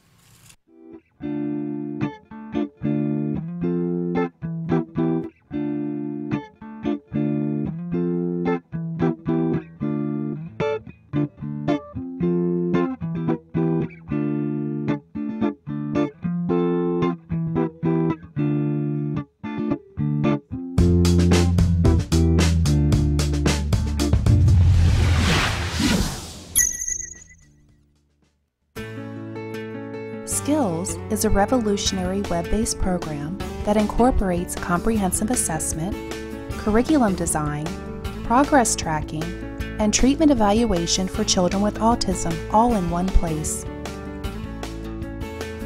Developed by the Center for Autism and Related Disorders. Our approach is based on over 40 years of research on the principles of learning and their application to improving the lives of children with autism. How does Skills work? Created with speed and simplicity in mind, Skills was modeled on an easy 3-step process. Step 1. Start assessment. Step 1 begins with our intelligent assessment system, which consists of a series of questions. This assessment is essential to identifying your child's level of skills compared to their typical peers across all areas of development. This includes assessing social, motor, language, adaptive, play, cognition, executive functions, and academic skills. Every skill has an assigned age which indicates when the skill emerges during typical development. This means that each child is automatically presented only with lessons that are relevant to his or her age.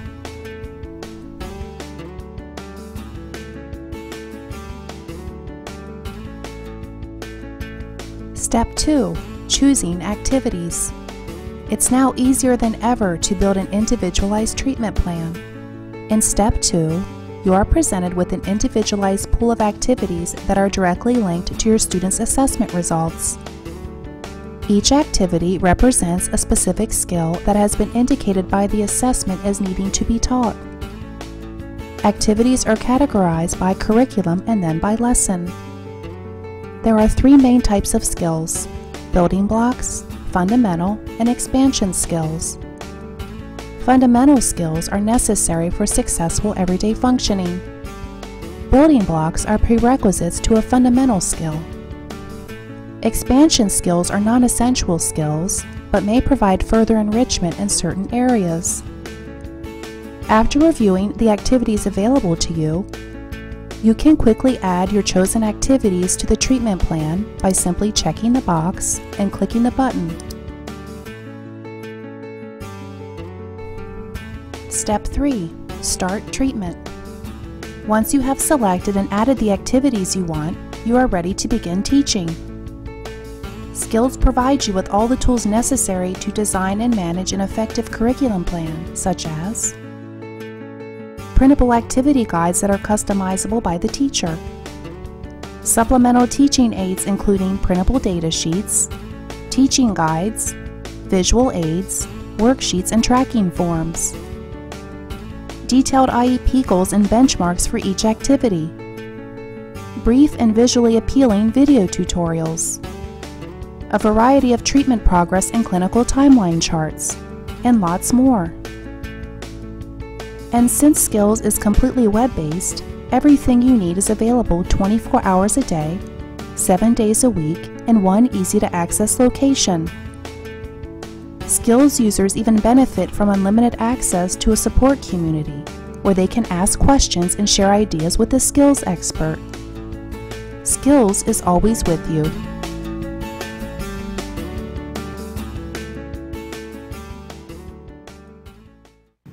Welcome back to Autism Live. I'm Shannon Penrod, and I just want to get back to my other screen.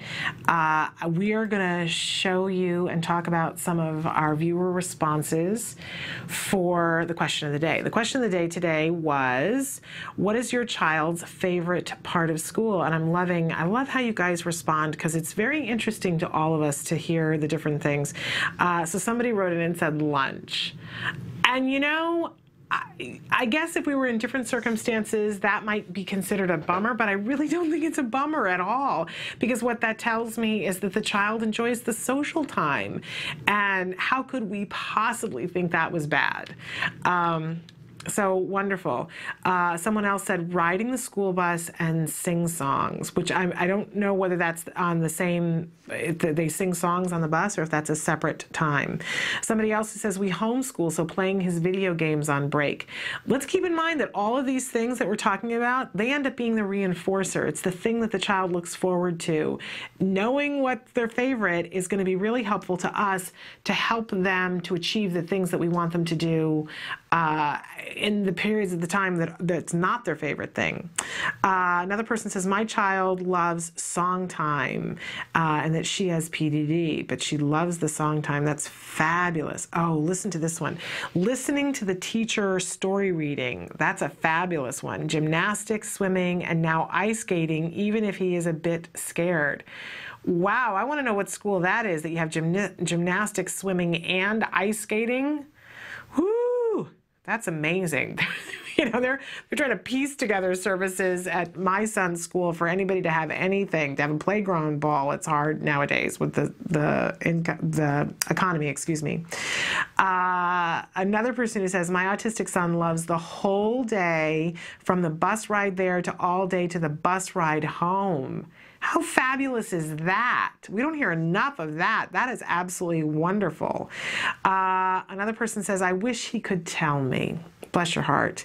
Luckily, the teacher lets me know. I think it's muscle room playtime, singing, some crafts, reading, and computer.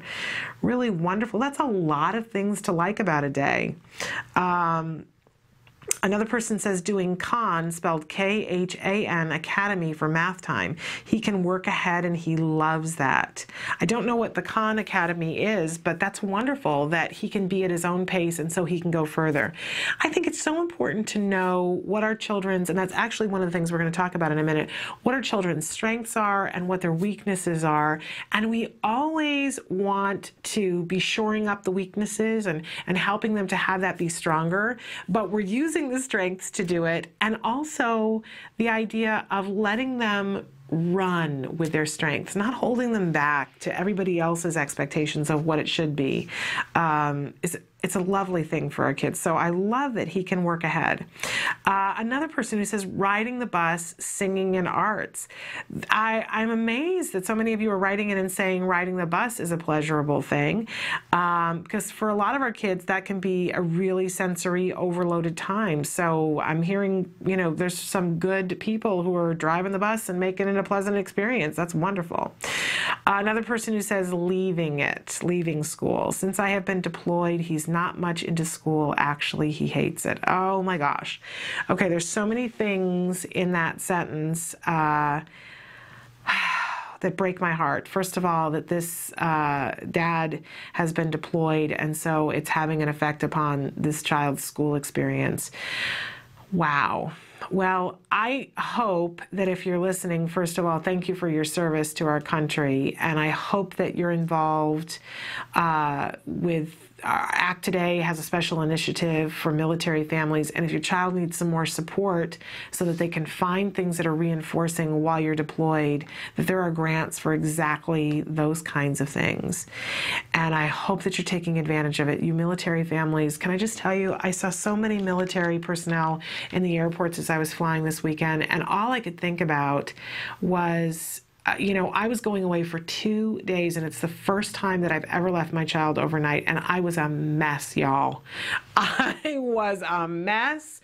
I was freaking out the night before and saying to my husband, I really wanted to go. It was something I really wanted to go and participate in, and I said, I don't want to go. I don't want to go. And all I could think was when I saw these young men and women in the airport and thinking about the fact that they were leaving behind families, whether they were on the spectrum or not, but especially on the spectrum, I did not want to leave my child. And I had a choice. I could have said I'm not going, but to know that you don't have a choice and you have to go, I can't even imagine. I can't even imagine how hard that would be when you've got a child on the spectrum. So please, please, please, please get the extra support that you need. There are other organizations besides Act Today that are working really hard to support you, and I want to support you. If that's what you're going through, please let us know how we can be of help to you, because of course it's extra. Like if it was hard before and having a dad be deployed, of course it's going to be harder, but let's work to make it more reinforcing, because there are ways that we can make it more reinforcing for your child at school even while you're deployed. Breaks my heart. Okay, another person wrote in and said books. My son loves his books. What a lovely, fabulous thing. Another person who said playing. That's a great thing because that's a social thing, right? Another person who says getting computer time when he gets his work done. And yet another who says recess and media center. In this difficult economy when there's so many cutbacks on the arts and things of that nature. And we just saw all these people who said these wonderful things that were their children's favorite part of the day. And yet a lot of times these are the things that get cut first. The school buses, the arts programs, the music program, arts and crafts, the computers. These are a lot of times the first things to be cut. Okay, another person who says computers or home time, LOL. And another person says music or time to come home. I think it's okay if our kids are thrilled to come home, right? But we want to make school as reinforcing as possible. Another person who says the ride on the school bus. I'm absolutely amazed. And yet another who says the end of the day and coming home. And yet another person who said that their child does everything in class. They go out on trips every day. He has a pool in his school and he loves it. And she says, oh my goodness, they cook. That's lovely. Some very interesting schools that you guys have going on. I just want to check one more site to see if we have other postings. I'm really encouraging you guys to also post your answers on Autism Live. And we need some more likes while you're there. We're the new kids on the block. And yes, and you guys aren't posting there. So if you have the opportunity, go to Facebook, Autism Live, and post there. We love to have your answers there. Okay, so a whole host of things. And if your child is not finding school reinforcing, think about what is their favorite part of the day not in school. What are their interests? And be conveying that to the folks at school. Early on, when my son was in kindergarten, one of the hardest things for him, one of the least favorite parts of the day for him was writing. At the time, we thought it was because he was having issues with fine motor. It turned out not to be the case, and it took us a couple of years to figure it out that it was more of a problem with visual motor. But you know what you know when you know, and you do the best that you can. And one of the things that they had given him at home and suggested at home that would help with this, what we thought was fine motor, was working with Legos. Well, he got very good at the Legos to the point where that was so reinforcing that what we did was have it was like a pack of 22 Legos. So he would go off to kindergarten, and his reward for doing the lesson and doing the writing was that he got 4 minutes to play with his pack of 22 Legos. And he was really thrilled. We didn't do it for very long because actually he got disrupted that the other kids in the class were like, where are my Legos?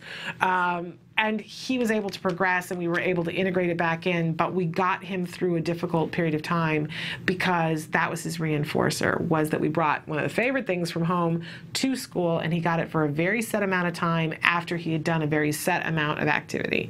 So we can make things more reinforcing, or at least reinforce them with something external.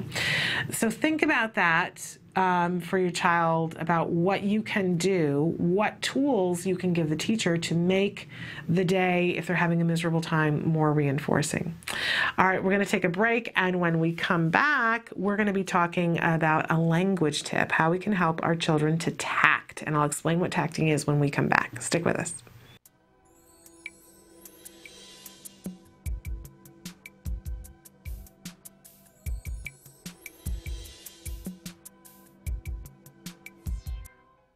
I'm Adele Nadowski, Director and Co-Creator of Skills. CARD e-learning is an online tool that has been developed by the Center for Autism and Related Disorders. CARD e-learning is the training that is delivered to the ABA therapists at CARD to train them on the principles of applied behavior analysis and to equip them with the knowledge they need to essentially deliver the ABA-based techniques during their therapy with the children that they work with. ABA has been proven scientifically to be the most effective intervention for children with autism. At this point, even the Surgeon General has come out with a statement suggesting just that. So we know that this is something that children with autism definitely need if they're going to improve and live the lives that we're hoping that they're going to be able to live. By being able to train people on this one particular method that we know works, and to be able to have all of your staff within your school settings on the same page, it allows you to take more of a multidisciplinary approach, and there's definite consistency going on within the team. It makes sure that every person involved with that child's treatment program, including the speech and language pathologist, the occupational therapist, the teachers, the aides, all of these individuals to be able to be trained so that they can all work together effectively with the child.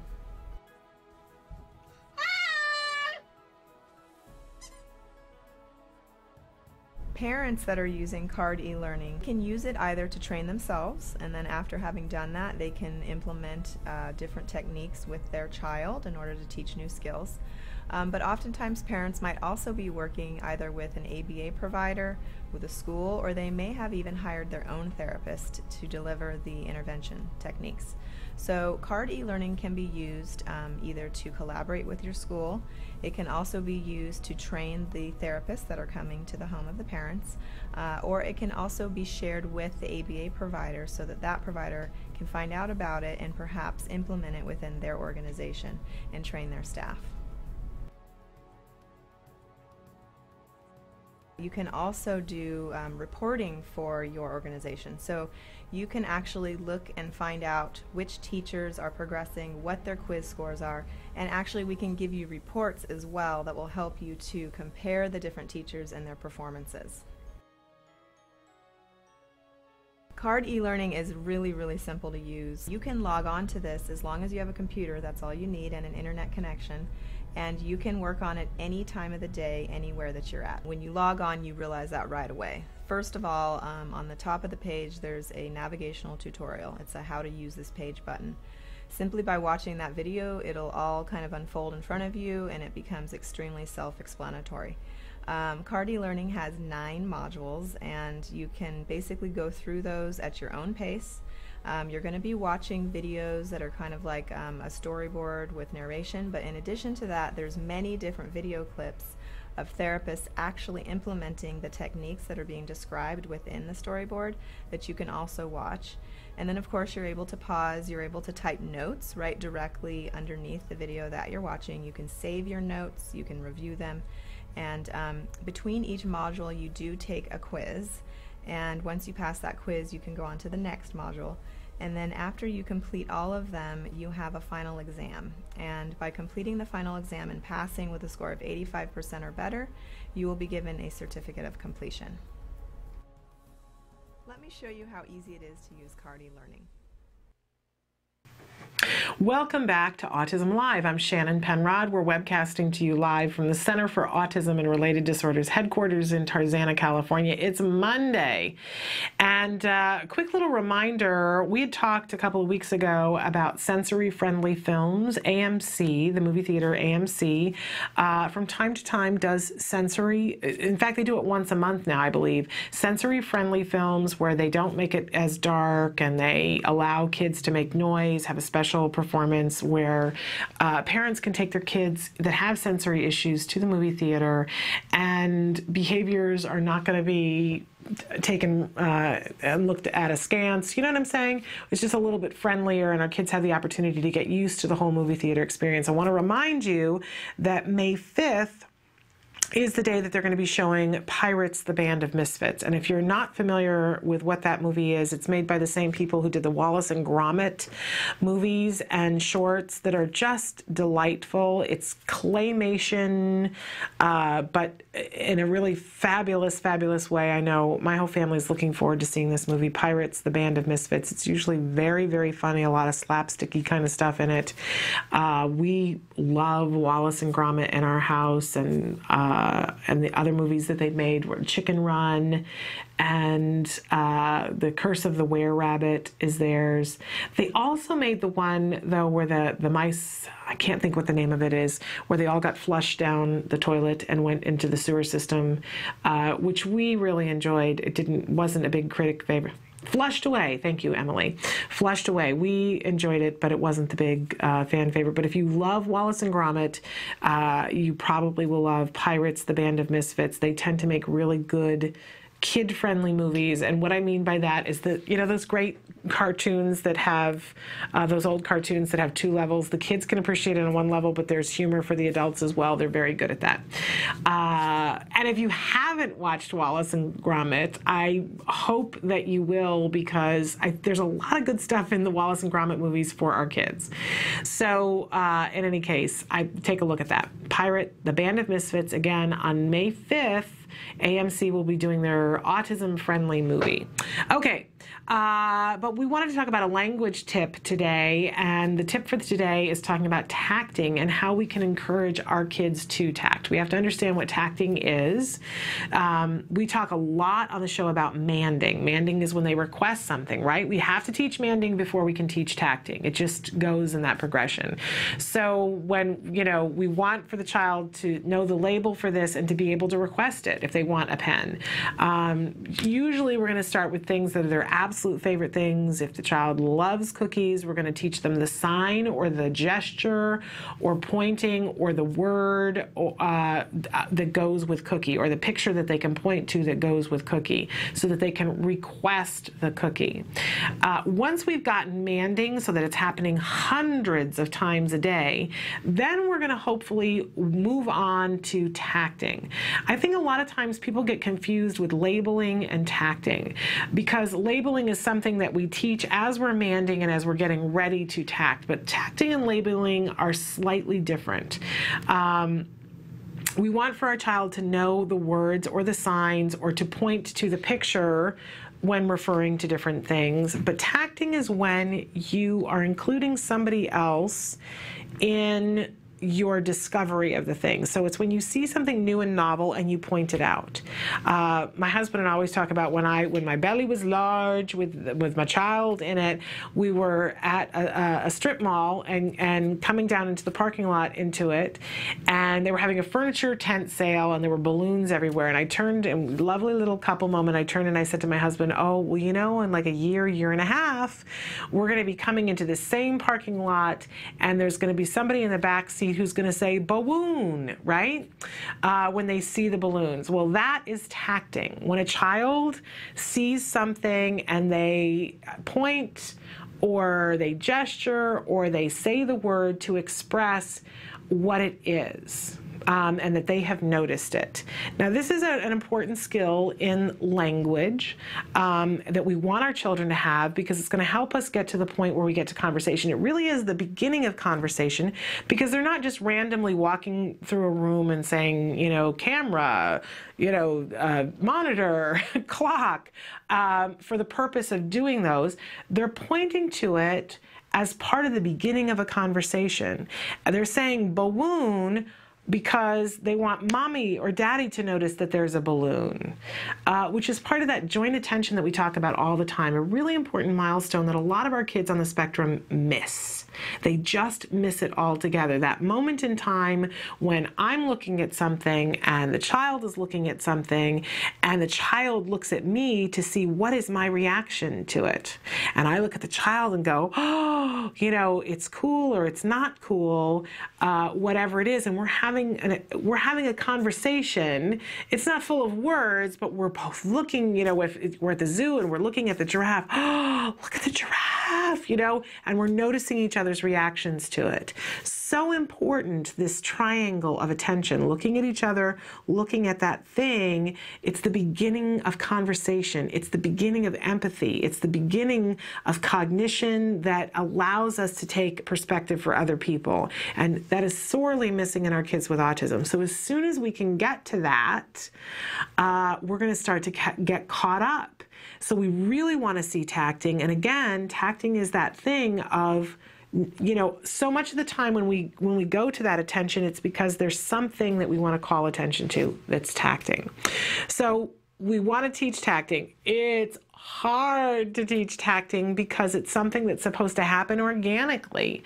And it's really hard to prompt because once we're saying, look at the balloon, now the child isn't looking at the balloon, right? They didn't discover it on their own. So in a sense, it isn't really tacting. We call that an impure tact because if we're having to point it out, then it isn't truly tacting, because tacting truly, a pure tact is when the child notices it on their own and calls it into attention themselves. But in order to teach tacting, we're going to have to do impure tacts. So how on earth do we start to do that? And of course, we start with labeling so that the child knows what it is, either the gesture, the sign, or pointing to it in a picture that they know, okay, this goes with this. So if it is, you know, a ball, we've already taught the child to label it and say ball, or to sign for ball, which I think is this, or point to the picture and understand that this is the same as that. Okay, now we have to set up circumstances in which we're gonna be doing something and somehow the ball is gonna become new and novel in the room.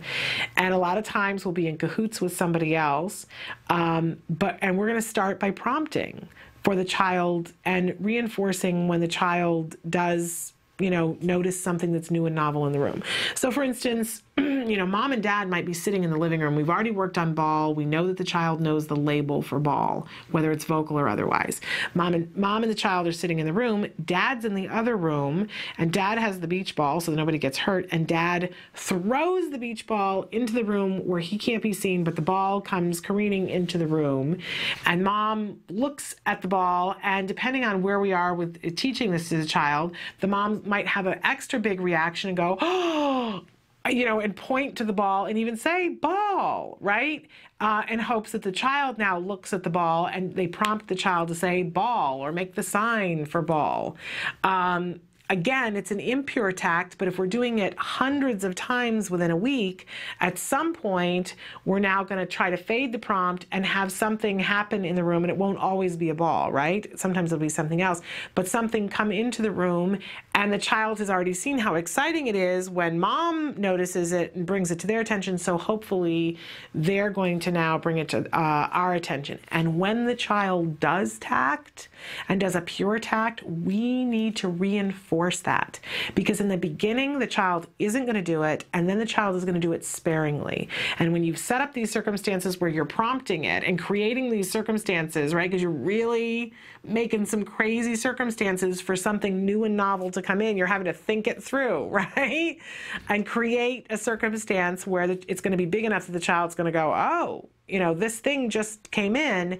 You have to make absolute sure that you are prepared to reinforce like crazy that tacting, because we don't get a lot of opportunities in the beginning to reward and reinforce tacting.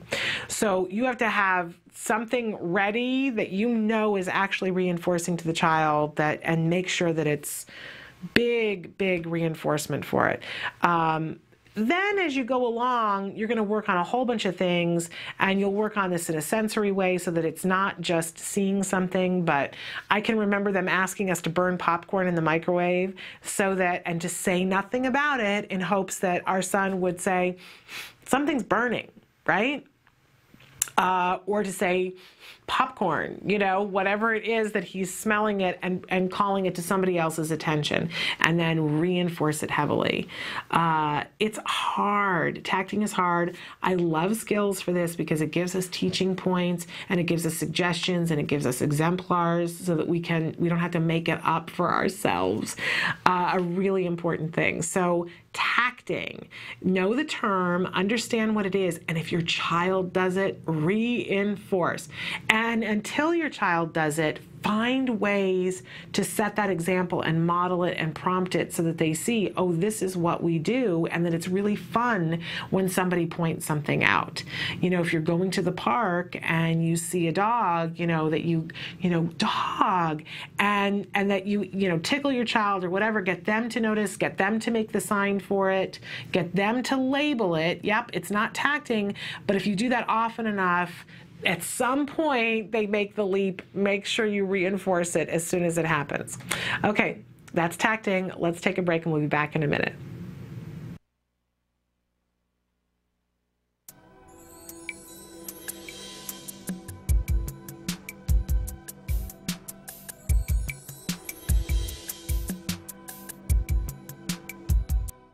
Hi, I'm here today with Cecilia Knight, who is the Director of Training for the Center for Autism and Related Disorders. And she's going to talk to us about something that I'm not entirely clear on, tacting.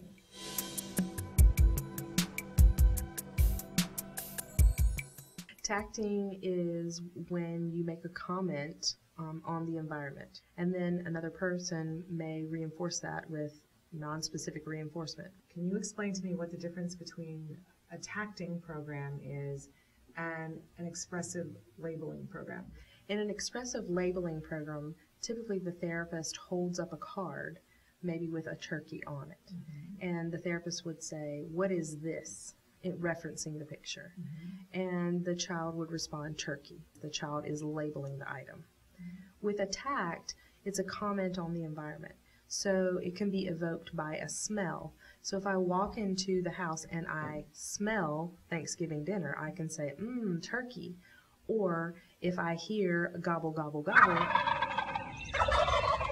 I can say, that's a turkey. So it's a comment on the environment, which is different than just naming the item.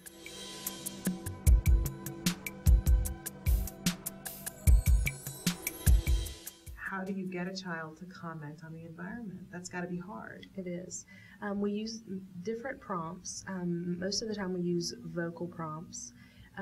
For example, we may look through a book and point to the picture of an item and say, "Oh, look, it's Nemo." Say, "Nemo," and then reinforce the child for responding. Or we may say, "What do you see?" Say, "Nemo." And then eventually we would want to fade our point away. So I may say, "Look, Nemo," and then the child is referencing that and then also saying, "That's right, I see Nemo." And then later fading completely away, so the picture of Nemo itself evokes the comment. If we're working on something auditory, maybe we have a cow on the table and we play the environmental sound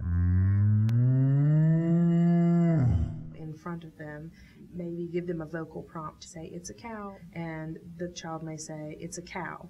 And then we might fade the visual of the cow and they just hear the sound. And we prompt them by saying, "It's a cow," or "I hear a cow."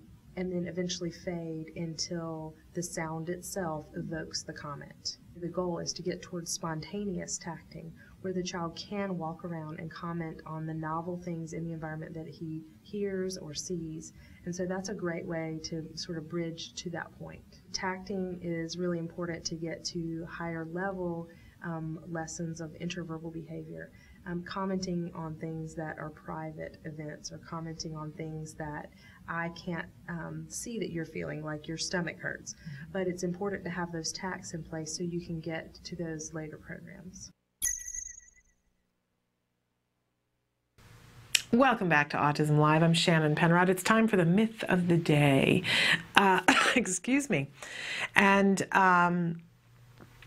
we try to address some of the different myths about autism and about ABA from time to time, because it's a pet peeve of mine. I don't know about yours, but there's a lot of misinformation that's out there.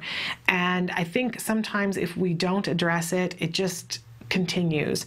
I was talking to somebody, a really intelligent, very informed person about a week and a half ago, and I was saying, you know, with all these studies coming out and different things being said, a lot of times there's a lot of misinformation. And there was a study recently that was done where people it was for an entirely different study, but parents were asked a series of questions. It was a questionnaire, and one of the questions they were asked was your child diagnosed with autism at some point, at some time? And they said yes, and that qualified them for the rest of the study. They continued asking questions, and further down the line, they said, does your child have an autism diagnosis at this moment in time? And, you know, like roughly 46% of the people said no, that their child had been diagnosed with autism at one point and their child did not have an autism diagnosis at this point in time. And no questions were asked about, you know, why that happened. It was just a yes and no kind of thing. And so they took this information that was meant for a different study. They took this information and used it for this other study and published the reports. And then the media took it and said, well, clearly a lot of kids outgrow autism. Clearly. You know, this demonstrates that these kids must have outgrown it, and it was all over the news for about a week and a half, you know, that news cycle kind of thing, that kids outgrow autism, which if you looked at the survey, that was not what it said, that was not what the study. Very frustrating to me as a parent to hear people saying, oh, well, look at all these kids who apparently outgrow autism. And I walked around saying, you know, what's hilarious about this is that, you know, they could have given this survey and had it be about college and asked people, you know, was your child enrolled in college? And then, is your child enrolled in college now? And then said, oh, look, they all must have outgrown college. They didn't do anything between here and there, but they outgrew it. Woo! That's wonderful. A little ridiculous, right? And so I was saying to this person how frustrated I am sometimes, because you run into people who think that that's the truth, that our kids and how hard they work, and kids do sometimes, in fact, around 46% of the time, we know from studies, will get to the point where they have worked really hard and they no longer qualify for their autism diagnosis. There are kids who work really hard and don't ever get to that point, right? We have to say that. But for about 46% of kids, if started early enough with the right amount of intervention, the quality intervention, get to a point where they no longer qualify for their diagnosis. But they in no way outgrew it. They worked their tails off, and their parents worked their tails off. And a lot of money got spent, whether it was the government that paid for it or the family or, you know, private sector. But a lot of money was spent and a lot of stuff was done, and the child worked really hard and worked through some really difficult things. They didn't outgrow it. And I think it's such a disservice to our kids. As it is, our kids, their disability in some areas is not visible. And so they get the short end of that stick with people judging them and thinking they should be capable of doing certain things when they aren't. And then on top of that, if they have worked really hard to overcome it, they get to a point and people that anybody could be as dismissive as to say either, oh, they never had it to begin with, or I think in some cases worse, to say, oh, well, they must have outgrown it, is such a disservice to those children and those families, but it's also a horrible disservice to families who are coming in and hearing that, oh, there are some kids that just magically outgrow it. It's a myth. That is a myth. It is not true. Children, I have never heard of a study that has shown that a child has ever outgrown autism. Kids work hard, parents work hard, therapists work hard, doctors work hard, and the kids get to the point where they don't have a diagnosis anymore. That happens. That does happen in about 47% of cases where they're given the right amount of ABA over the right amount of time. But it's not going to happen in all cases. And I have never heard of anyone having their child just magically, the autism fairy comes and bonks them in the head and, oh, it's gone. Such a disservice to our kids and to our families. So, but what I do want you to know that is if you want to give your child the absolute best chance for them to be able to do the things that they choose to do and not just the things that they're left with, ABA is considered the gold standard of treatment. Even the Surgeon General has said that. It is the only scientifically proven effective treatment for autism, and it's effective for all of our kids, that we will see progress. And that if we get that started early enough, we give our child, and we give them enough of it, which is 25 to 40 hours a week, we give them the very best chance of being the most complete whole person moving through their life with as few impediments as possible. And that is exciting. So if you're hearing people, and by the way, I was talking to this woman, I said, you know, the outgrowing it, it's not real. And she said, I'm so embarrassed. I'm so embarrassed because I thought how wonderful.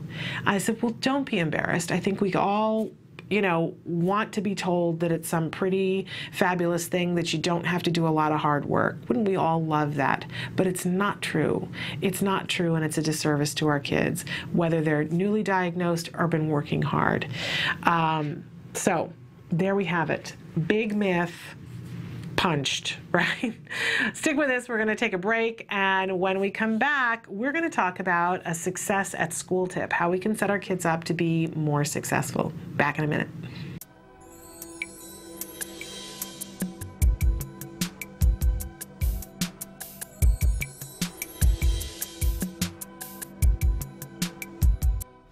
I'm Monique Erickson. I'm a senior supervisor here at CARD in the training department. What are some things we should take into consideration when we're working with school-age children?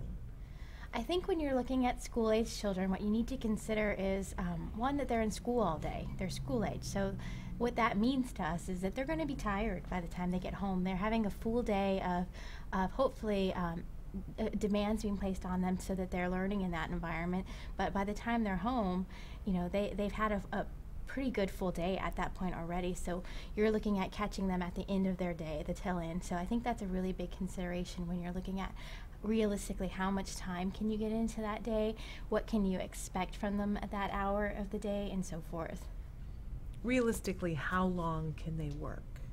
When you're looking at how long the school-age kids can work, you just remember their day. They've already had a full day, and so you're probably getting them later in the afternoon, maybe 3 o'clock, maybe 4 o'clock, going to, you know, you're maybe getting a couple hours in, maybe going till 6 or so. So you need to take that into consideration. They've had a long day.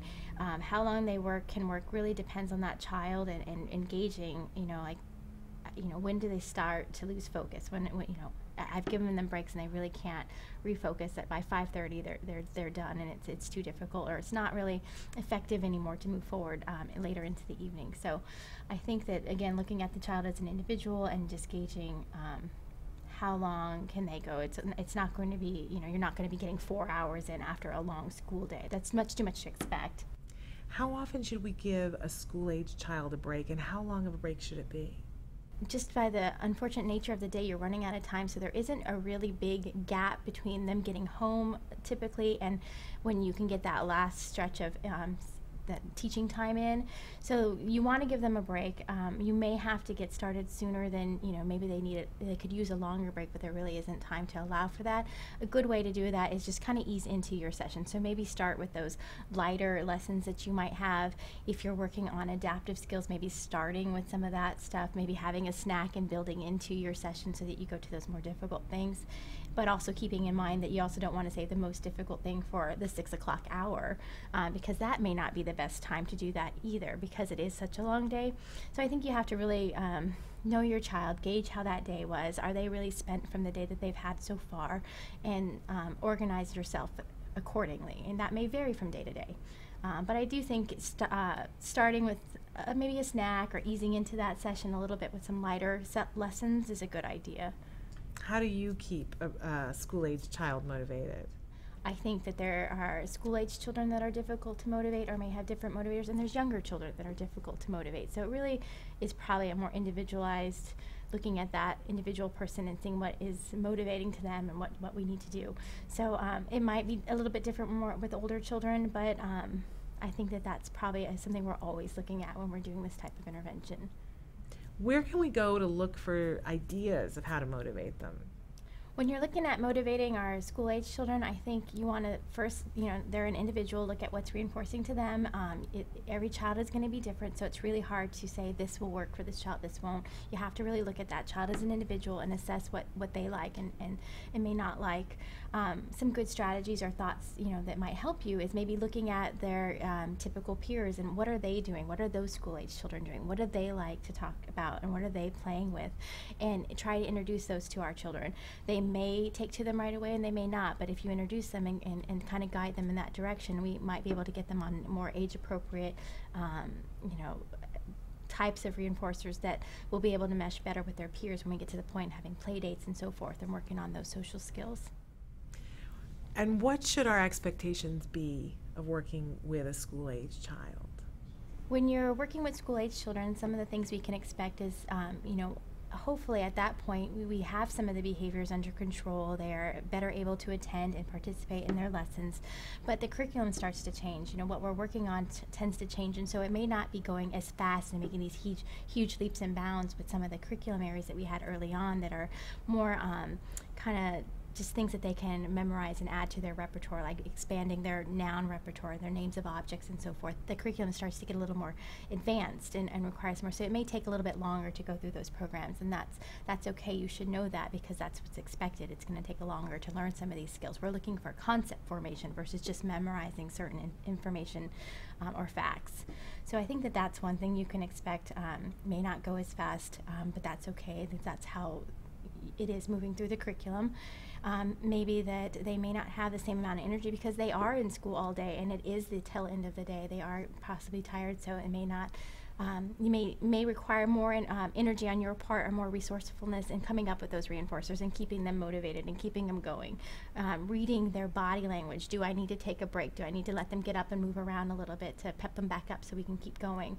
I think those are some things that come to mind when we're looking at what to expect with those kids.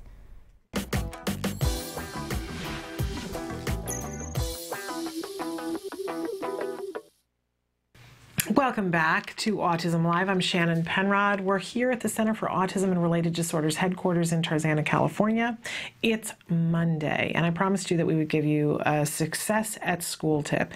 And I wanted to take a second just to talk a little bit. We talked a lot about this the other day, but to talk a little bit about challenging behavior in the classroom, because we just hear more and more about it in the news. And I, for one, want to make sure, well, a couple of different things. I want for there to be training, appropriate training for anybody who has anything to do with our kids in the classroom. From the minute your child leaves your home, although you guys wrote in today and overwhelmingly said that your kids are loving being on the bus, which is eye-opening to me.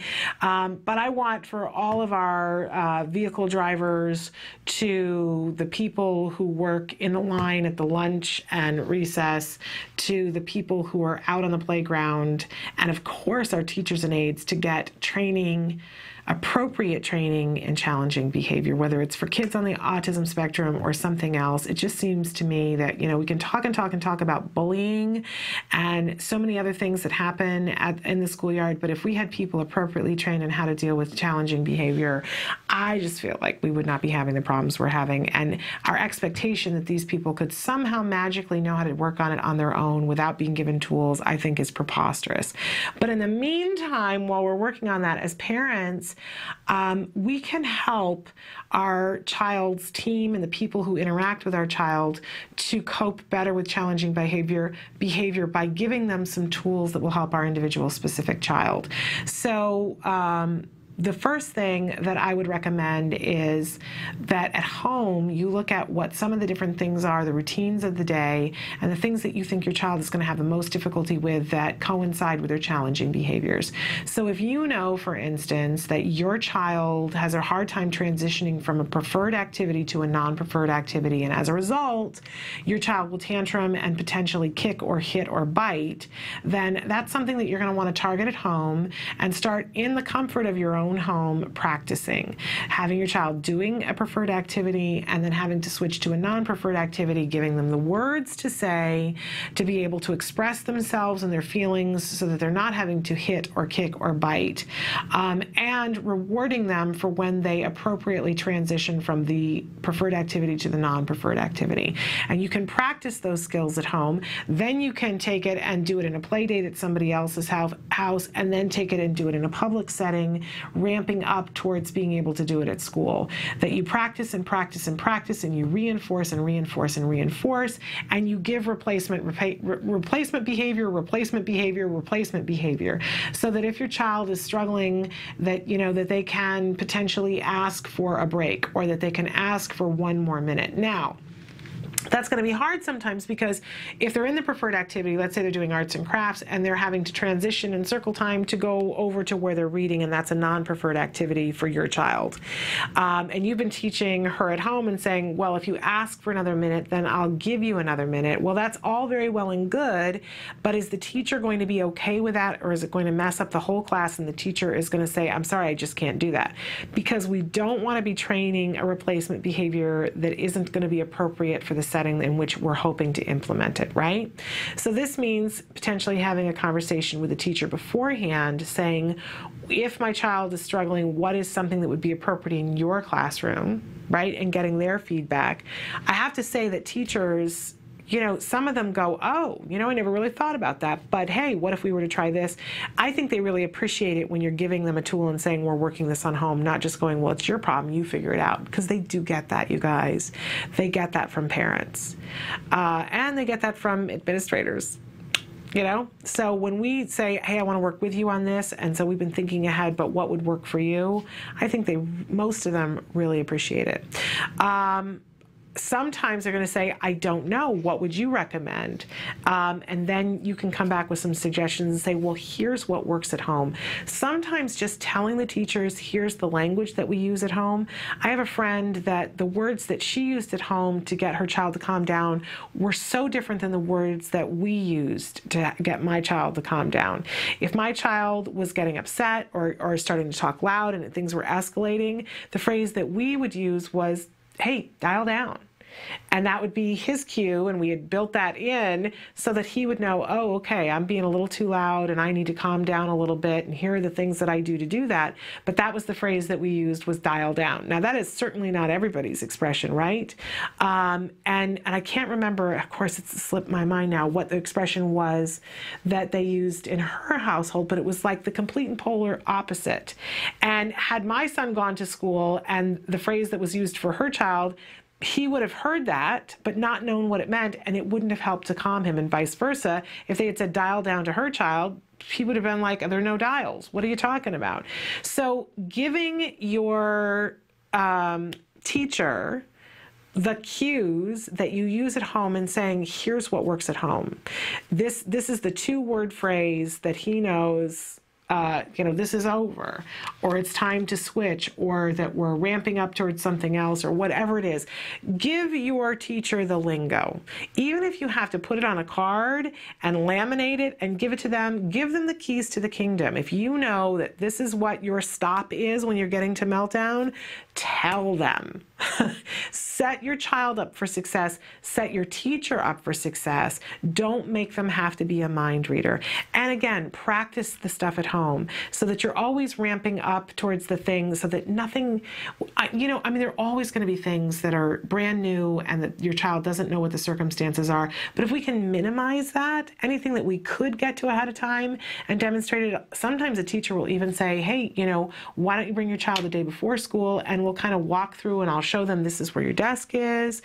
Surprises aren't always a good thing, right? We know that surprises are going to come no matter what we do, but again, if we minimize those, we're setting our children up for success and we're setting the teachers up for success. So think about it in those terms and ask yourself what you can do to help those two people. Okay, let's take a break and we'll be back in just a minute.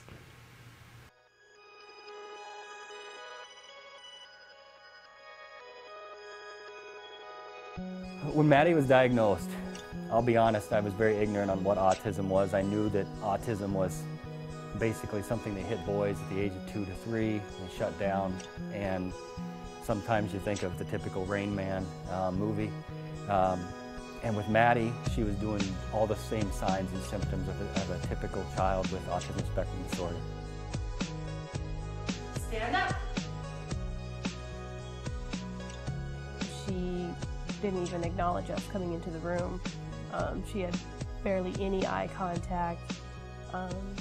She didn't interact with her sisters. She didn't really do anything. She just basically lined up her toys and that was about it. We have a team of 7 volunteers, or 8 now. We have 8 volunteers, including my husband and I. And I'm the team leader, and so I do all the curriculum and get everything ready each week. Jana was downstairs until 11 o'clock at night working on curriculum, going through 2 different textbooks. And then we, as a group, meet on Monday nights, and we would go through what the curriculum was from Jana. And a lot of times we would go, well, how exactly do you do that? How do you sit her at the table and do this trial base? Well, what Skills has done for us, it's taken that away from Jana trying to figure out the curriculum for one.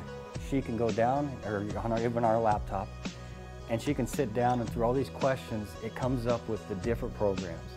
At least for me, it was a relief off my shoulders. I was worried that I might be missing something, missing a curriculum that maybe she needs to know, where Skills, they have every possible thing your child needs to know from 0 to 7. They have a program for that. What noise is this? Good job! Every program that we did with her, I knew it was specific for what she needed to learn. Because before Skills, it was a lot of, okay, well, is that really age appropriate for a 2-year-old? Because it's not generalized. It's anywhere from 0 to 7. This is what your child needs to know in most manuals you'll find. But for this, okay, yep, she should be learning this. And no, she's not 4 yet. She doesn't need to know that yet. We are so fortunate that Jana was able to attend a conference put on by CARD that opened the door for Skills, and that there's no looking back for us. We started using the program in November. It seemed like by January something just clicked, and she has completely kind of came out of her fog that she was in for quite a while. I have never read a documented case on any child that has not benefited anything from applied behavior analysis, and now with this new Skills and being, like the E version of ABA, I can't imagine it doing anything harmful to their child. It's nothing but exponential growth for us. To see her now, it just blows us away. I mean, we call her our little miracle child because in 7 months' time, she has just blossomed into this normal, functioning child, and suddenly, we joke about it all the time, like suddenly we have twins. If you're even thinking about doing it, do it. Because the absolute worst thing you can do is do nothing at all. And even if you use this program and it's just a single mom or a single dad working in the evenings with their child, this program is going to benefit them. It's going to show you where they are, it's going to show you where they need to go, and it's going to show you what skills and how to get there. It is an online book on how to help recover your child.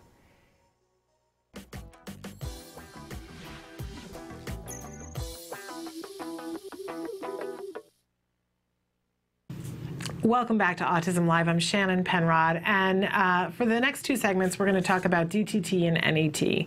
So I'm going to start out with talking about an NET tip. NET stands for Natural Environment Training, and it's something that's going to be really important to our children's development. When we talk about DTT, I'll talk specifically about what that is, but NET is very child-driven.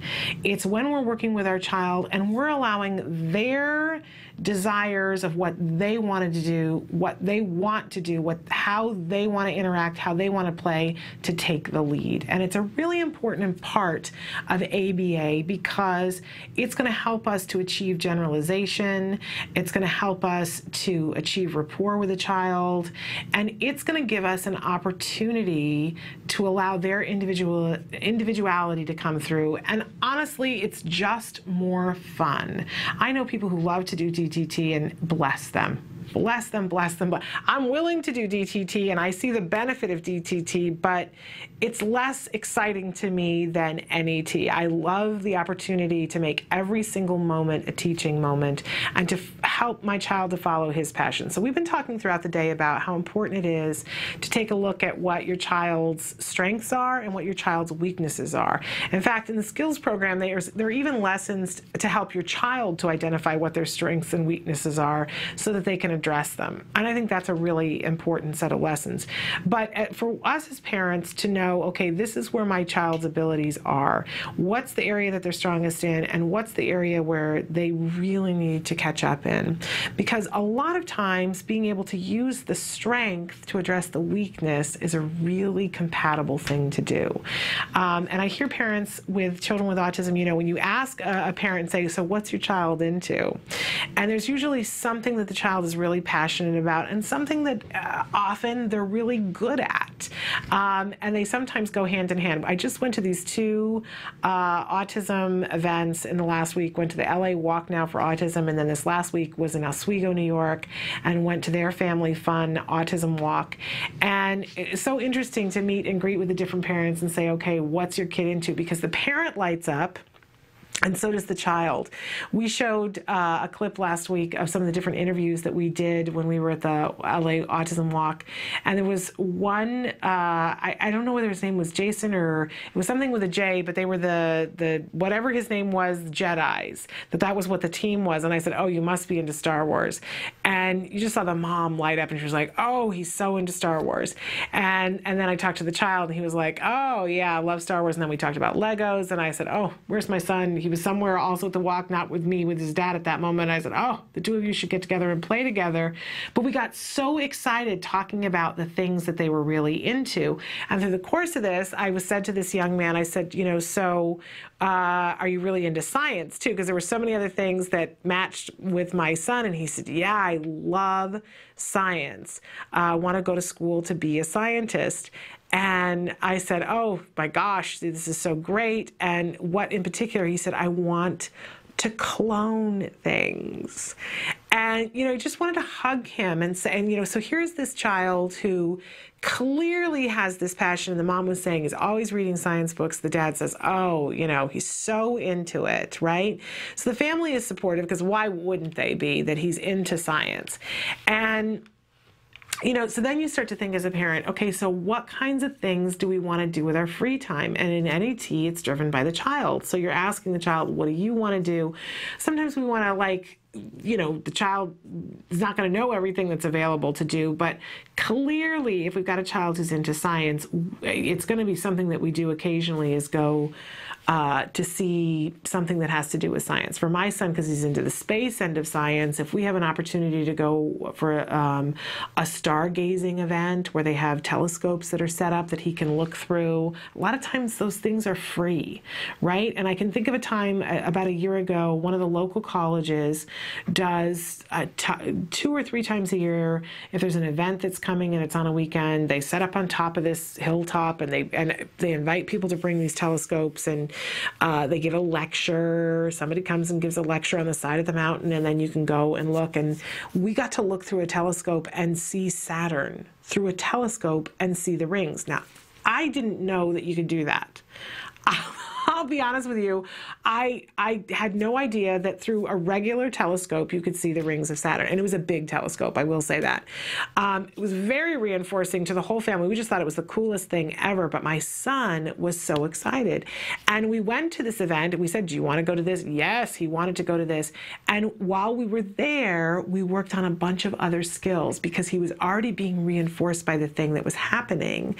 And, you know, so we're taking his strength and we're giving him the energy and giving him the reinforcement of giving him the thing that his strength is in and really shoring it up and making it that much stronger. But while we were there, we worked on some of the other things like being able to inhibit his responses, because physically, you know, to stand in the line to get to see Saturn's rings, it was probably one of the longest lines my son has ever had to stand in. And he was physically all excited and, you know, and he just like couldn't contain himself. And so we were working on that in line, knowing that the reward was going to be that he saw Saturn's rings with his own eyes, not in a picture, when we got to the front of the line. So that, you know, physically he had to inhibit, and that he was going to have to keep his hands down and keep the jumping to a minimum and make sure that he preserved his space and didn't crowd the person's space in front of him. But what a great place to be working on that with and reinforcing him as we went along, and knowing that the big reinforcement was going to be able to see Saturn's rings. So whatever it is for your child, I've heard of parents, one of the people that we've had on the show before, Christina Adams, who her son, she wrote the book A Real Boy, talking about her son and how he was into planes, that he would obsess on the vacuum cleaner like my son and obsess on drains, but he was into planes. And so she really didn't want him to be obsessed about drains and didn't really want him to be obsessed about vacuum cleaners. So she decided to put energy into having him be obsessed about the thing that she preferred, which was the airplanes, and going so far as to take him to an airport and be able to be inside a little biplane, and I think eventually even have lessons on flying. You know, and through that, working on other things for him. So think about what are your child's strengths and how can you further those strengths, and while you're furthering those strengths, what on the other side in the weakness area can you be shoring up? What kinds of lessons while you're there can you be helping to further? We was it Labor Day?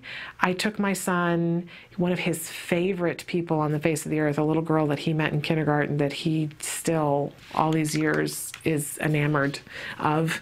I arranged a play date with her dad, and we took the 2 kids and went to the Griffith Observatory, because she's really into science and space too. And oh my gosh, was he so excited about that. But it was the perfect opportunity to work on some of the other things that we were working on that made it hard for him, conversation skills and knowing what was appropriate to say to a girl, right? Because they're that much older now. In any case, so finding the natural environment things, but picking the things that they want to do. This is not where we put our desires on them. What do you want to do? And finding things that expand that for them. And then we can sneak in the sneaky little lessons. It's really fun, and they love it. And I think they learn in that way in a really well manner. Okay, stick with us. We're going to take a break, and then we're going to talk about things on the DTT side and how we can help ourselves to be more efficient at the DTT. Stick with us. Mostly the behavior started at night, but it was invading the day, where he would just speak one syllable and babble and pace around. when she was a year old, she lost speech. She did never seem to request me for anything, even for food.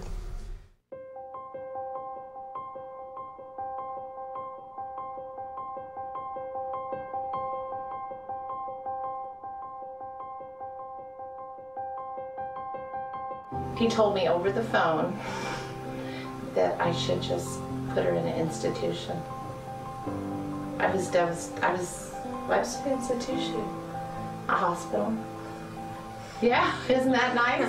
He told me that it was possible or likely that Ruffin would never be employed, that he would never work productively, that he would not know that I loved him, nor would he love me, nor would he be likely to marry. There's a 50% chance that he won't be able to talk at all, but if he does talk, he will only be able to, you know, make simple desire requests. I want, things like that. And probably by the time he was 10, he'd be in a home. Doreen told me that he would recover, and Doreen told me that he would go to regular kindergarten.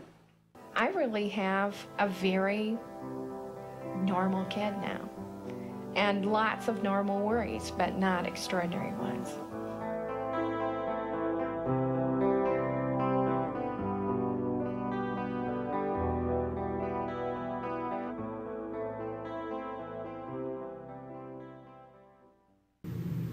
Welcome back to Autism Live. As promised, I want to take a couple of minutes to talk about DTT and give you some tips of how we can be more efficient, more effective using DTT. If you're new to autism, new to ABA, I want to remind you that DTT stands for Discrete Trial Teaching. It's a very specific way of teaching a new skill, beginning to teach a new skill, and I want to remind you that DTT is one element of ABA. It is not the whole of ABA. I think sometimes people see DTT happening and they think, oh, that's what ABA is. It isn't. It's one part of ABA. But it's an important part of ABA because it's really effective. And it really gets at being able to teach a child the beginning behavior that is a new skill. So anything that we want to teach a child, we know that the core principle of ABA is that in order for something to, any behavior to be maintained, it has to be reinforced. So what we're going to do in DTT is we're going to set up these very contrived circumstances, these teaching moments, these trials that we're going to do over and over and over again that are going to be very specific. We're going to make it cut and dried. Because if you stop and think about it, well, if you're going to try to teach somebody something, and I'm doing this right now with my dog, that I keep trying to explain this to my son. I'm trying to teach him like the basics of DTT at this point, and the basics of ABA, that I want to teach my dog that when I come in the door, she is not going to be pet. I'm not going to pet her until she's sitting. That it's not going to happen, that, you know, that if she's jumping up, she's not going to get what she wants, right? Because if she truly jumps up and never gets petted and never gets the attention she wants, she's going to stop doing that. So I'm trying to, on a daily basis, come in the door and I'm going to say the same thing, do the same thing, and have the same consequence over and over and over again so that it's 100% clear to her. And I want to make sure that it's not muddy. Because if it's muddy, she's not going to get it. Now, you know, dogs and children, a bit different, right? But for our kids that are struggling to be able to communicate and understand, we want to keep that same principle of not making it muddy. So if I come in the door one day with my dog, going back to my dog example, if I come in the door one day and I'm tired and I'm not going to uphold the consequences and she jumps up at me, and so I pet her as I push her down, I'm going to have to work that much harder because that's muddy. It's not being clear and concise. If there's clear consequences, I come in the door and you jump up, you get no attention whatsoever. But if I say sit and you sit, you get attention. Then my dog, and what I see in her, and it's taking a while, but what I see in her is that sometimes now I'm not even having to say sit.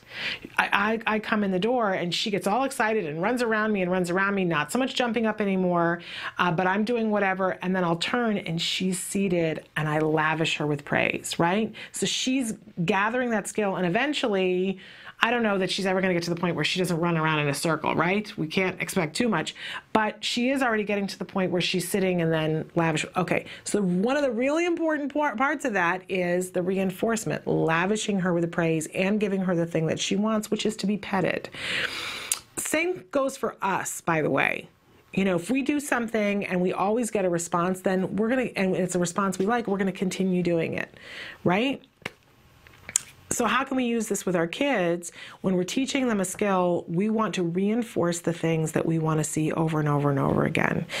But here I think is the toughest part for parents, is knowing how to reinforce, when to reinforce, and what it looks like and how we do it.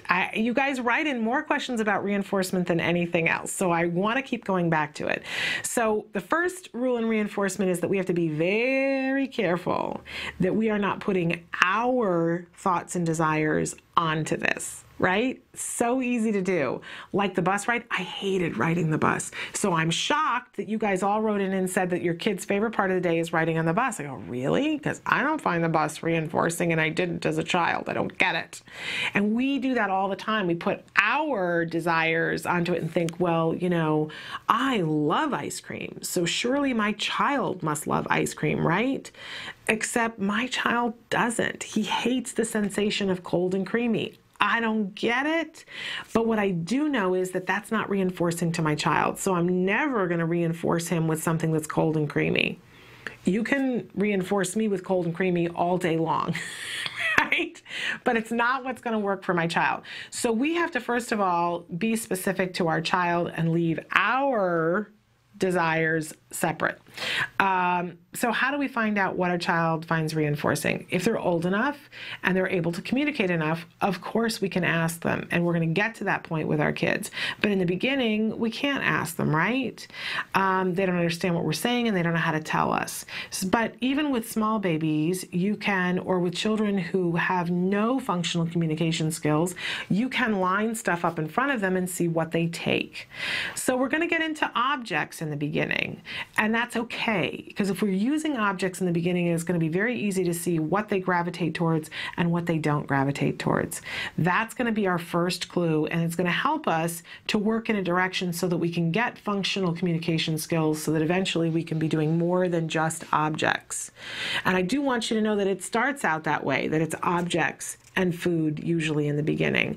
But as we reinforce and give them access to this, the food and the objects, we're also going to pair that with praise always, because we hope that at some point we're going to be able to just have praise maintain this behavior. And a lot of times that's certainly the case, and it can happen very quickly. But for instance, let's say that you line things up for a small child. You put a book down, and you put a stuffed animal down, and you put a potato chip down, right? And you see which one the child goes to grab. It's hilarious to me, because a lot of times our expectation of what they're going to pick is not what they pick. And that's why we do the, putting things down, which is called a preference assessment. And the other part is that we have to do you really can't do a preference assessment too often, really. Because we assume, we go, oh, well, this child likes potato chips. Great. I'm going to save time, right? And I'm not going to bother to go through the preference assessment. I'm just going to give potato chips. Except that it gets to a point where the child goes, yeah, I had potato chips. Love potato chips, but I have had enough now. And then it's not reinforcing anymore. So if you're working with a child, it's okay to do a preference assessment a lot. Like, you could pretty much do it every 10 minutes and nobody would be sitting there saying to you, you've done it too much. You begin to sort of feel it out with the child. But it's okay to do it a lot, because children's tastes change over the day, or they get satiated with something. I had enough. And it's okay to do it more than once in the moment, too. So if you take the book and the toy and the potato chip and you put those out and you see which one the child gravitates towards and that they go to take, and you can see, and don't let them get it, but you go, oh, okay, you're going for the potato chips, great. And so you put those three things aside, and then maybe you put the potato chip back up, but in a different place, to make sure that it wasn't just the thing that was closest to them, right? So maybe this time you put, one of those hand clackers down and the potato chip here, and and you put the book back up. And if they go to the potato chip again over here, then you got a pretty good idea that what's reinforcing to them in this moment in time is the potato chip. Don't assume that it's every moment in time. So you start doing DTT with the child and whatever lesson that you're working on, and you're setting up a series of consecutive trials because you want to give them plenty of opportunity. A lot of times there's like a baseline of 10, but you're not always going to do 10 of a trial. You're going to see that either the child gets it and you can stop at 7, but if the child isn't getting it, you probably are going to do 10. So all right, you're going to do a trial of 10, and sometimes you're going to have to prompt. So let's say that you're teaching the child trying to think of tacting, which is a really hard one. So we're not going to do. Let's go back to labeling, because that's part and parcel of what has to happen with tacting. So you're teaching them the labels for different objects, and let's say you have 3-dimensional objects that are there, and you're at the point where you're randomly rotating and teaching them to say fishing pole, and you've got a little 3-dimensional tiny fishing pole, and you're also teaching them net, because you're working on that category of things, and you've got a little play net that sits there. And they know these things already, but you're randomly rotating them, so sometimes you're going to put 3 things down, and the net and the fishing pole are there, and maybe there's a fish there, and you say, give me net. Okay, so that's the very clear thing, give me net. And what the child needs to do is pick up the net and put it in your hand, right? That's the correct response for this individual trial. If the child does it without prompting and gets it right, you want to reinforce. You absolutely want to reinforce, and you want to reinforce with something that's pretty big because they're doing it right. Now, you're going to give a potato chip, a full potato chip for every one of those trials? I don't think so. That's too much. It's going to take the child too long to eat the whole potato chip, but you're going to give a part of a potato chip and go, good job, that's wonderful. And you're putting that praise with the potato chip every single time. Every single time. You could also do tickles or something if the child likes them. Some children like to be squeezed or tossed up in the air. They like that vestibular motion, right? Individual child. Some kids don't like to be touched. You got to know what they like. So maybe for this child, you're going, good job, you were so smart, and you're smiling at them, and you give them the potato chip. And while they're munching on the potato chip, and it should only take them, like less than 10 seconds, or you're giving them too much, you're picking up the 3-dimensional objects and trading out and putting 3 more down. And now you say, give me fishing pole. And the child reaches over to take the fishing pole and gives it to you. Nice job, potato chip. Tickles, whatever, we're pairing together the praise with the potato chip. Fabulous.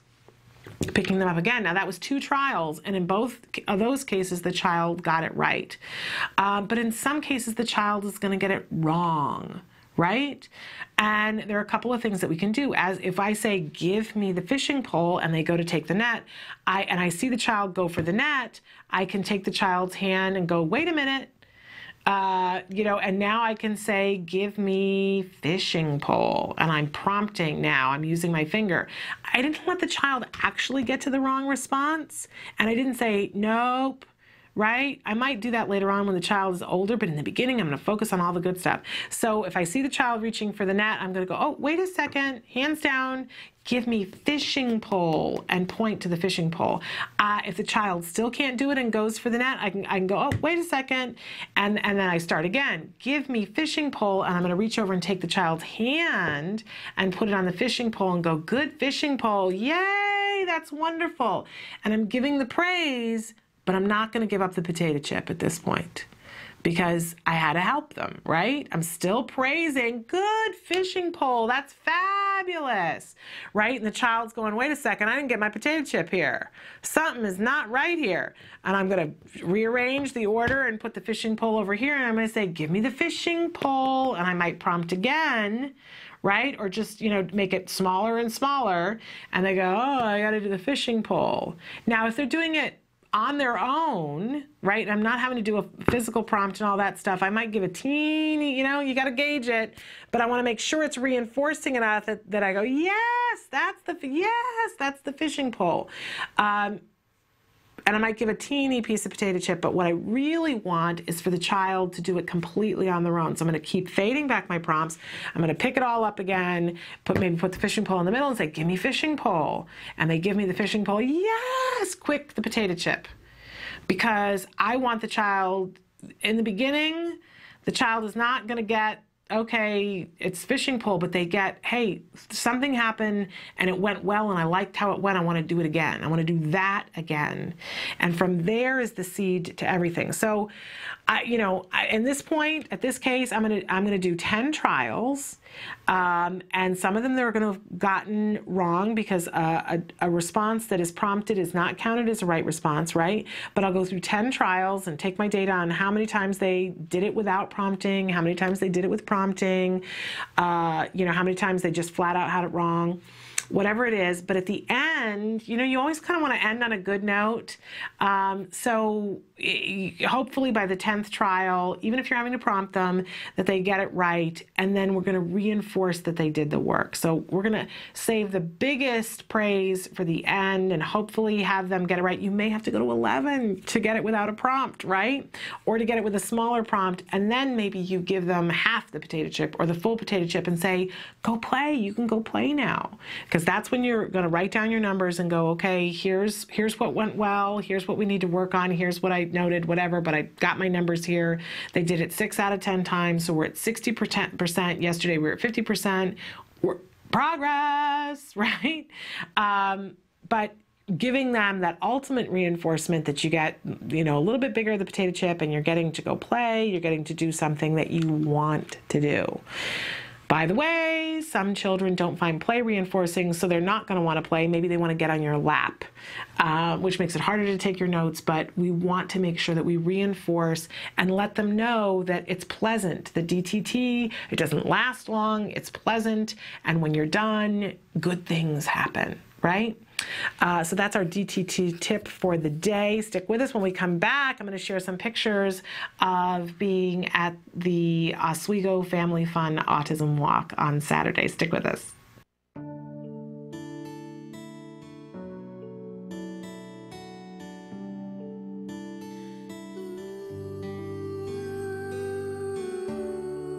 I am grateful for Autism Speaks because they allow families like me to have hope. They're working towards having these children live better lives. There's a space for you. Yeah, there's a world for you, and there's a community that is behind you. And one that has really been able to be the singular voice for people who are involved with and who care about autism. I do have autism, but I don't let that become a disability for me. Autism Speaks is going to continue to help those who need it, and just look at all the stuff they've done so far and you will be impressed. 3, 2, 1,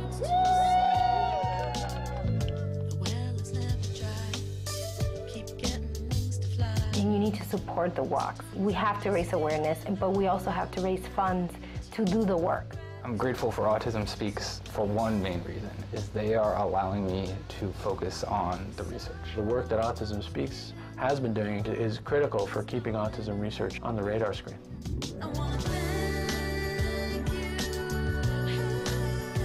We proclaimed 2 April as the World Autism Awareness Day. I'm very proud of the UN and thankful Autism Speaks.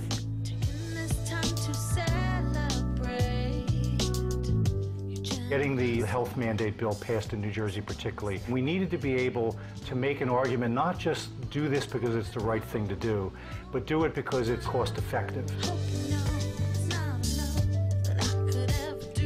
When everyone else told me nothing was wrong with my son, I got information from a website that told me something wasn't right. I am so proud of Autism Speaks for creating these beautiful ad campaigns, which have reached people who are not affected by autism and have also created a greater climate of compassion and understanding. It's been been really great for Bachman to have gotten involved with Autism Speaks early on.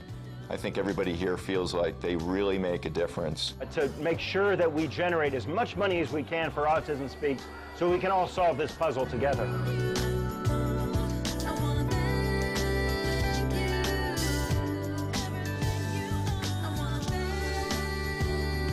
There's no way we could have come this far without our families, without our supporters to date, but there's so much farther we have to go. And everybody's invited to join this cause. We need all the help we can get to make the difference we know we can make.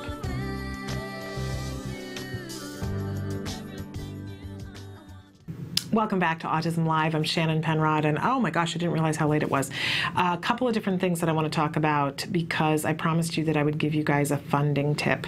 We've talked before on the show about how important it is to have the funding to be able to do the things that you want to do with your child on the spectrum, and it can be,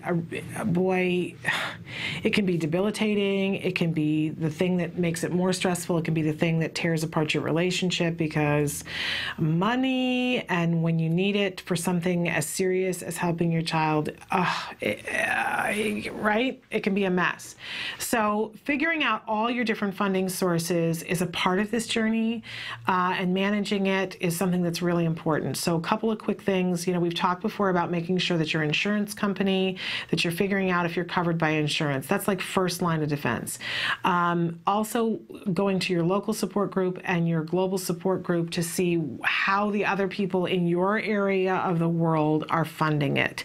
Yep, it's a horrible thing to ask because nobody ever wants to ask about money, but I'll guarantee you if you bring it up, the other parents are not going to be offended because we all know what a big deal it is, right? And we do share information. And it may be that there is something I did not know in my community until I asked and was told by somebody that there was a funding source that paid for all of my son, virtually all of my son's ABA. Imagine if I had been too squeamish to be impolite to bring up money to find that out, how hard I would be kicking myself right now. So don't do that to yourself. Ask the question. If somebody gets offended by it, oh my gosh, don't waste time on them, but I don't think anybody is going to be. Everybody gets it, that funding is a big issue.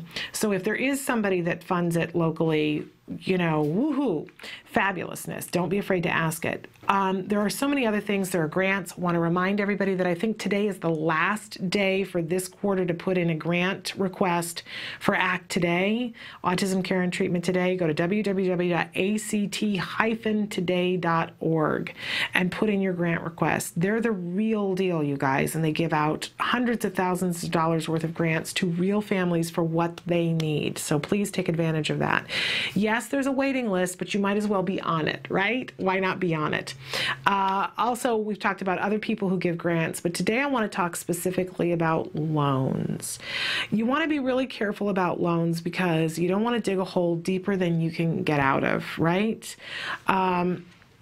But there are people who will grant for loans for very specific things. One of the things that I want to tell you about is Lend for Health, and it's the number 4, Lend for Health. I believe it's .org, and they will grant loans. I think they're no interest loans, microloans to families to be able to do the kinds of things that they need to do that are medically related. So if you need to get your child tested for allergies or something of that sort, and you don't have, or there's a doctor that you need to see and you can't afford to go, they're a great organization. I know that they have funded for people to attend conferences before and lent the money and have very reasonable terms to pay it back. And then when you pay it back, it then goes to somebody else. So people are very motivated to pay those kinds of loans back.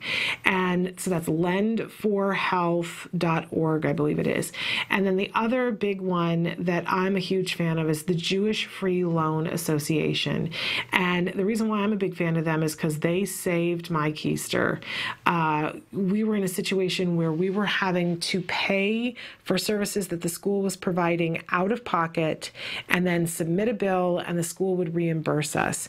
And it was a large bill on a monthly basis, several thousands of dollars. And when we started on the journey through autism, I don't remember how it is that I think we borrowed from our retirement to have the first set of money money to be able to do that. But over time, with so many other things, we got to the point where we didn't have that money anymore to just be handing back and forth, because it wasn't making us any interest. We were just handing it back and forth, and it was debilitating, just debilitating.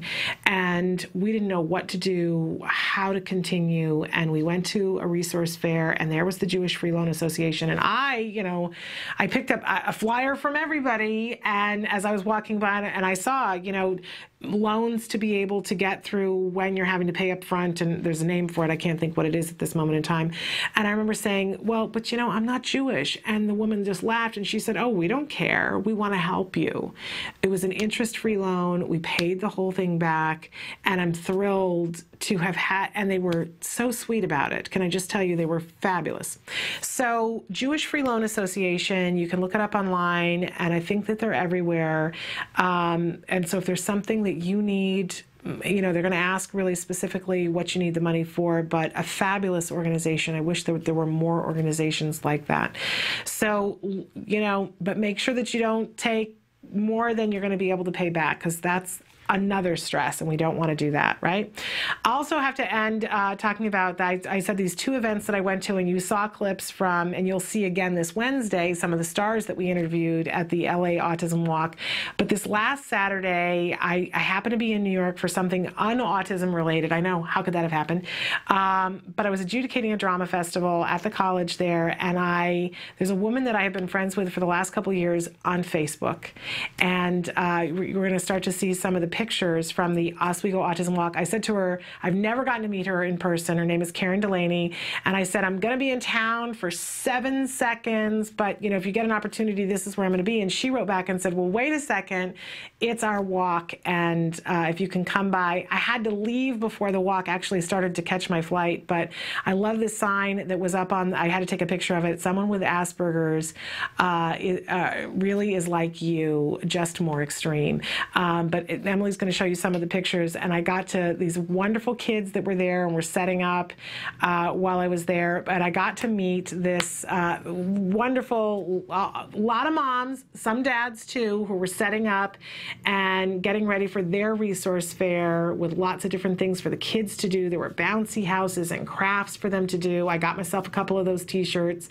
Lovely, lovely people who were doing demonstrations and showing different things. But what was so exciting to me, and the kids were there, they were having a really good time, but I got to meet this mom that I only ever talked to. She was actually, she called into the first ever radio show. You guys know that I have a radio show too. And she called in, look at those beautiful, beautiful children. She called in, was one of the first callers into the show, and she said, I'm from Oswego. She's the one in the middle, that's Karen Delaney. And we were also with another autism mom, Tammy Thompson. And so Karen called into the show, and she said, I'm in Oswego, and I had taught in Oswego and gone to school in Oswego, and we'd never ever met. So here's one of those miraculous things about autism bringing people together, and she and I have been friends ever since, and she's introduced me to a bunch of other moms there in Central New York who have created their own task force. I get so excited when I think about it, because this is a group of specifically women who have turned things around and make sure that the kids get the help that they need. It was really wonderful to get to meet her for the first time face to face, and it was like coming home. It was an amazing, I was so thrilled that I got to be there. Wished I could have stayed for the walk, but such a wonderful thing. And to realize it doesn't matter whether you got 35,000 people or you got 3,000 people or you got 30 people. The feeling and the emotion is there that we all want to help our kids. It was a lovely, and thanks to them for this fabulous event that I got to stand there and see the beginnings of it. So congratulations to them. Hey, this show is about to end, but as this show ends, the conversation continues. There's so many ways for you guys to be involved. Emily's going to start to show you some of the ways that you can be talking to us. Also want to let you know that tomorrow, Vince Redmond is going to be back on the show. We've had him on the show before. He's a wonderful he's a BCBA and a marriage and family therapist as well. And going to be talking to us about when your child is first diagnosed, some of the different things that you go through. So you're not going to want to miss that tomorrow at 11 o'clock Pacific Standard Time. He'll be with us answering your questions. Don't forget, too, that on Wednesday, when we have Nancy Allspaw Jackson here during the 11 o'clock hour for Let's Talk Autism with Shannon and Nancy, be that we're going to show you some more interviews from the walk, and specifically some of the star-studded interviews that we did with people like Ed Asner, Gary Cole, Max Burkholder from Parenthood, and many, many, many more. So a really exciting show on Wednesday. We'll also have Evelyn Gould on Wednesday at 10 o'clock. We're going to have Sue Cho with us on Thursday, and on Friday, Dr. Jonathan Tarbox for Research Fridays. So that and more. We hope that you'll participate in the conversation, ask the questions, give us your comments and suggestions. We want to know how we can serve you. Thank you so much, and until tomorrow, please give your kiddos a hug from me. Bye-bye for now.